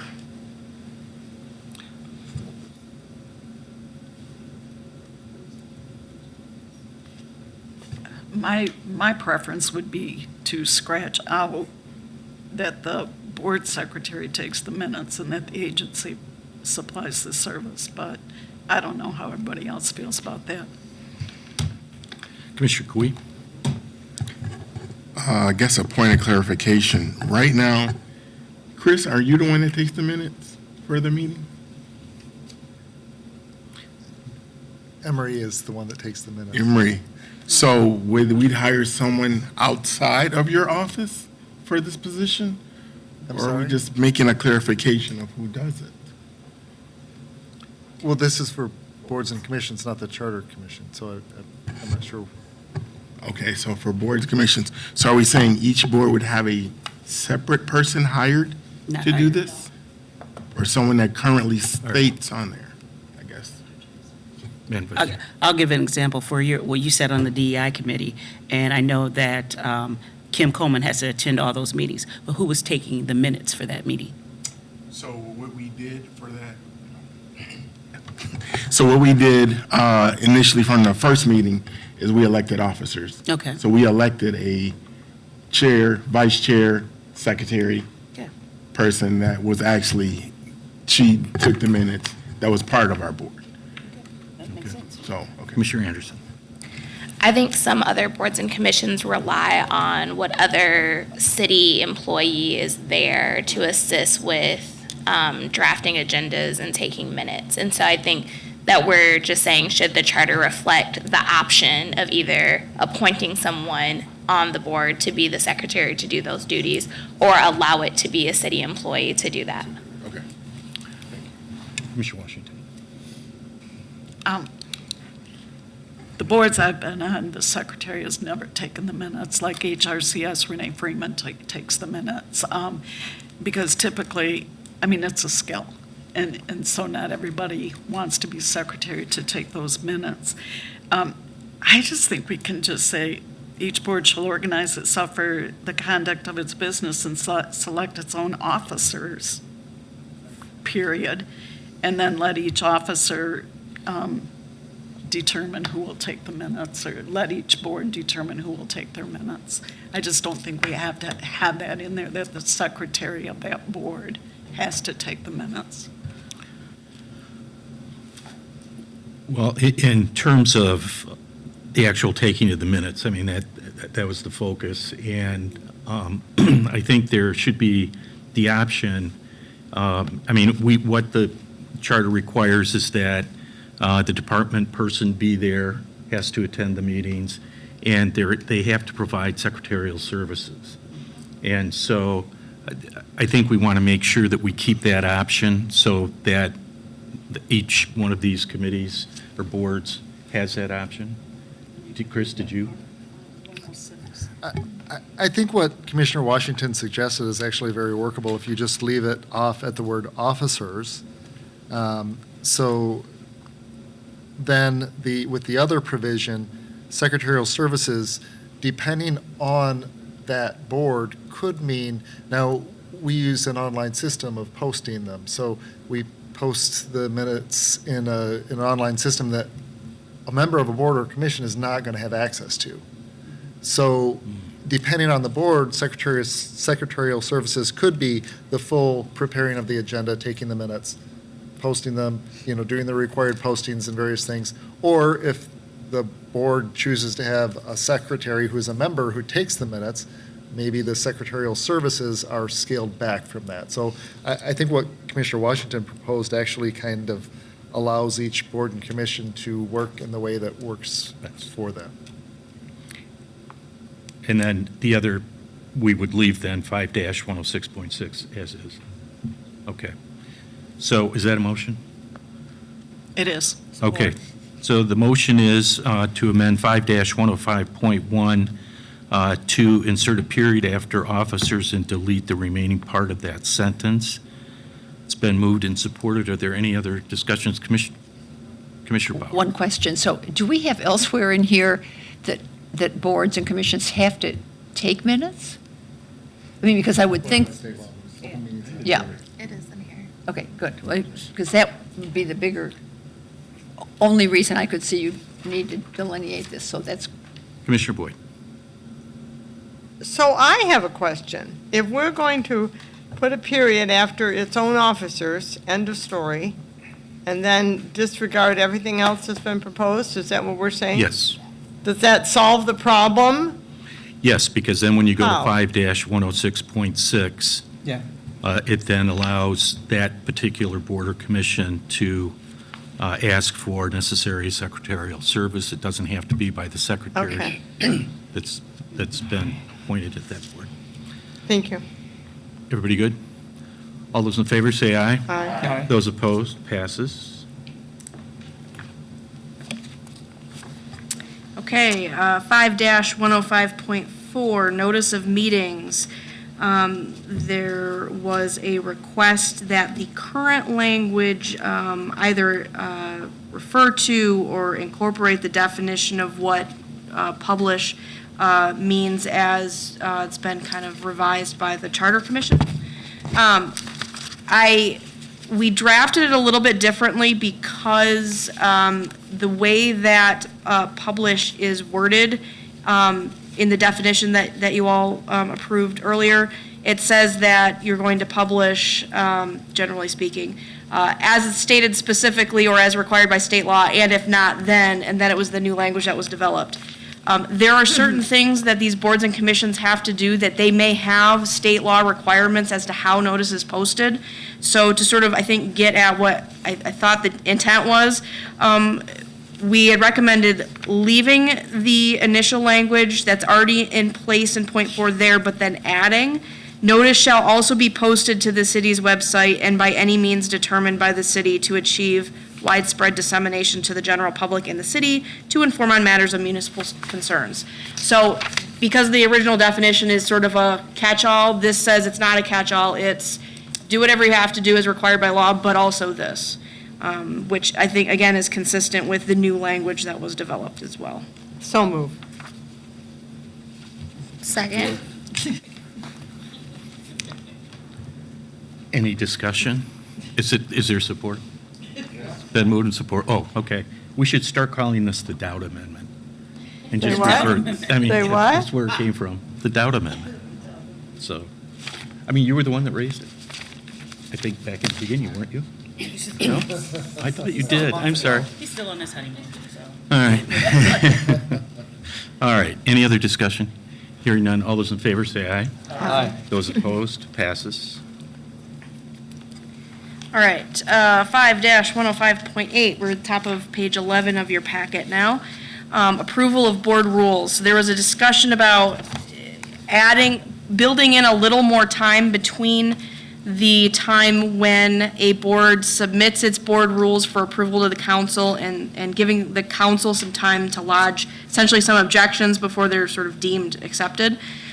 To just add like one more meeting, because as it currently states, the boards will submit their proposed rules, and if the council doesn't do anything, then they're final. So the way that we've changed or offered proposed language is to say that the rules shall be effective at the conclusion of the next regularly scheduled council meeting following the meeting in which they were received unless council directs otherwise. So it is just gives that extra little bit of time for council to do a review and raise their hand to object if they need to, but then also has that sort of automatic approval so you don't have to do an added agenda item to approve it if nothing's, if it's otherwise okay. So let me know if you have any other questions, comments. Any questions, comments? Is there a motion to approve? It's been moved and supported. All those in favor, say aye. Aye. Those opposed, passes unanimously. All right, the next section, 5-105.10, board minutes. So the boards do have to take meeting minutes, and that's also required by the Open Meetings Act. But there was a request that the, I guess, get some clarity about, getting those minutes to the clerk in a timely fashion so that they're available for public inspection. I did not put a specific deadline for this in here because that can really depend on whether they're the draft minutes or whether they're the final minutes and how often that these boards meet. Certainly, you can look at putting a time frame in place in terms of, a specific amount of time.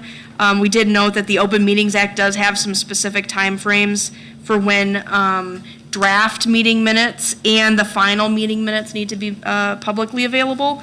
I didn't want to just say it's that day and then have the city clerk have to rush to get them online or give them just one more business day. So we kind of left it open and flexible depending on kind of what the city clerk's office has to do with it afterwards. So that was kind of the intent and how we drafted it. But again, if you really think a more specific deadline needs to be provided, let me know. Oh, and the other issue too, there was an issue about whether There was a recommendation or a request to strike the language, "No official action taken by any board at any meeting shall be valid or effective until a copy of the minutes was taken to be, is filed with the clerk." Strictly speaking, the action is final when the vote's taken, or in some occasions, when the minutes are finalized. So that has been, in the proposed language, stricken. Yeah. Mr. Chairman. Okay. Commissioner Boyd? I don't really care when they're filed, but I don't like the language timely fashion because it just is too wishy-washy and nobody will know what it means. So I'm happy if you want to say 4 months from now, but I don't like timely fashion. Thank you very much. Commissioner Anderson? I also don't like timely fashion, and I actually do care when they're submitted because I actually go back and read a lot of meeting minutes from different boards and commissions. And there are some where it'll be like months go by and I'm like steady checking, and I don't like that, and I never want to like bother the clerk. So you say timely fashion should be it? No, it should be a specific time frame. I mean, I think 30 days is more than fair, but that's just me. Other comments? Or clerk's vote? For approved minutes, not all boards meet every 30 days. So you can't have, you could have draft, but you could not have final minutes. Some boards meet 3 times a year. You know, so you have to, I mean, in terms of approved minutes, you need to say next meeting, or sometimes some boards meet frequently enough that they can't get the minutes the next meeting. So, I mean, I understand where you're coming from. I guess, could it be 30 days after they're approved? Like how is, After they're approved, I think it should be shorter than that. okay, so 7 And days? then in terms of, you know, the Open Meetings Act says they have to be available within 9 days of the meeting occurring, but that doesn't mean they have to be published and open, and they can be draft, and obviously they're usually approved. So, I mean, if you contact the staff for a board within 9 days after a meeting, they should be able to give you draft meeting minutes. Okay. But the approved ones are going to be not until the board approves them. Okay. So- Well, I would But say it seems like it should be like not, yeah, 30. 7 days after they're approved. Or 3 days.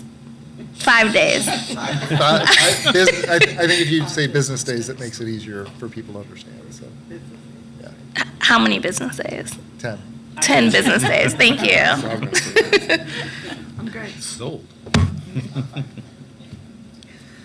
So, do you want to do that language now, or do you want to come back? Well, I would be concerned, because the Open Meetings Act says they're, and I get it, that they're available for public inspection within 8 business days after the meeting, that's the draft, and then 5 business days after approval.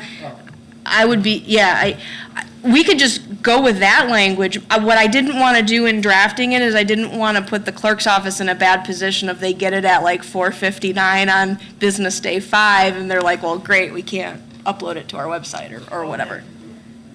Most of them we're making the staff that staffs them actually upload them. Okay. And we get them through the upload Okay, primarily, so. okay.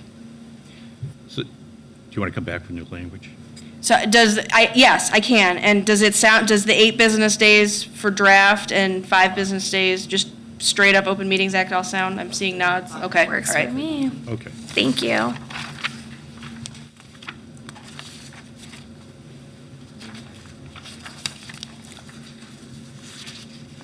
Final one we have here, top of page 12, was some discussion about, it's 5-105.11 expense reimbursement.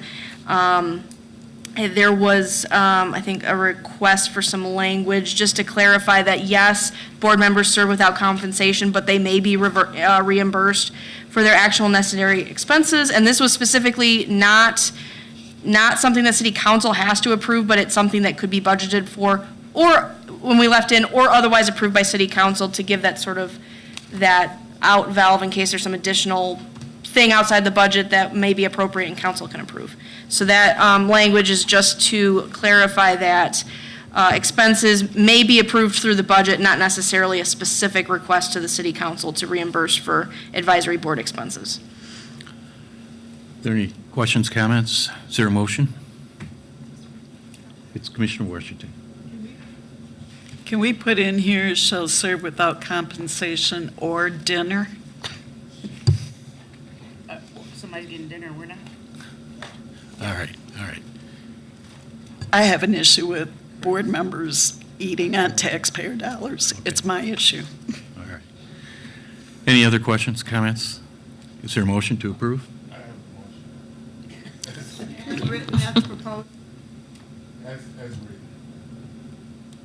Second. And as proposed.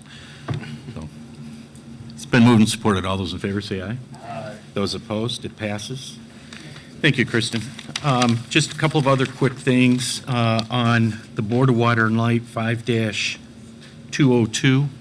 It's the next page after the one we were just on. If you could go to that, it would be point 3, where we put in this was the 4 meetings for the general manager. If you look at the last sentence, we struck, "The board shall appoint its own secretary who shall be responsible to the board and service at its pleasure." That was a mistake. We did not intend to do that. In fact, that was not part of the motion. That would be page Page 16 or page 30. 16 or 30. It's right near the bottom, 5-202.3. So, I mean, if there's no objection, what I would do is suggest that the language that looks to be stricken, leave that as point 3, and then would make the other language point 4. Does that make sense to everybody? The secretary will be point 3, and then the new language will be point 4. That's fine. Is that okay? So without objection, we'll make that happen. And then finally, I placed an email, excuse me, at everybody's desk from Andy Kilpatrick. This was regarding 4-308.3, which is page, it looks to be 5 or page 24, however you want to look at it. Point 3, 4-308.3, where the question was, did we need to have both of them, the director and the city engineer, be registered professional engineers of the state of Michigan? Andy sent us an email. It was very clear that he believes there should be at least a minimum of 2. He thinks it should be at least the city engineer and either the director or deputy director of public service. So, you know, I don't know if we need to come back with specific language or if we could do that just right now in terms of the amendment. 308.3, it could be persons appointed to serve as the city engineer and either the director or deputy director shall be registered professional engineers of the state of Michigan. Is there a question? Commissioner Anderson. There is. I appreciate this. What happens, you know, if there are vacancies, you know, like if there is no deputy director position filled? That's my only concern. Yeah. But I do think that this is better than striking it completely, so I will accept this, but I do have concern with that possibility, so that's it. Any other questions or comments? Commissioner Dowd? So to clarify, are you suggesting just keep it as deputy, or I'm sorry, as director and not or deputy director? Just leaving it as director? That would be my preference. I don't see why would be an issue with leaving it as is, but if, you know, I know previously the conversation was striking it and just requiring it for the city engineer. So if this is better for you all, I'm okay with that, but I would prefer to just leave it as is. And I would agree with you too. I think the actual director should be the engineer. All right.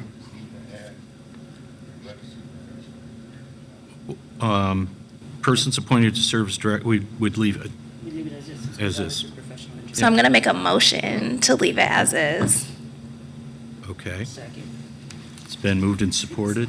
All those in favor say aye. Those opposed? It passes. And I believe we approved the other 2 points at our last meeting. Andy, thanks for all your work. I really appreciate Right, that. exactly. Jeez. Okay, that is all that I have for tonight. Now's the time. I'm sorry. When do we come? I was thinking next week, I would like to, if you've looked at Article 6, it deals with personnel issues for the city. I think it would be important, particularly from what we heard here tonight, to see if we could get some of our labor leaders that represent the local unions to talk about these labor issues. So I'd like to invite them to our next meeting. So if we could hold off on this till the next meeting, I think that would be really helpful. Okay? Public comment. Okay, we have Amanda Castillo, followed by Maria Kutsukos. Good. Hi, so I'm, once again, just want to put my support behind, I'm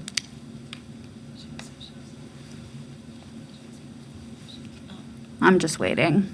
Thank you. What are we waiting for? So I just wanted to put my support behind the ethical investment clause that's on Article 7. It's kind of hard to know when you guys will be actually meeting to talk about that. I have actually requested to meet with several members of you, possibly. I just haven't gotten an answer back on that, and I would kind of like to discuss that. It's something that's really important to me. Really means a lot to a lot of members of the community to actually change the investment clause on there, and I just think that it would be great if we could talk about it. Thank you. Thank you. And that was, I believe, all we had signed in. Okay, is there comments from individual council members or commissioners? Okay. Hearing none, we're adjourned. I gave you time.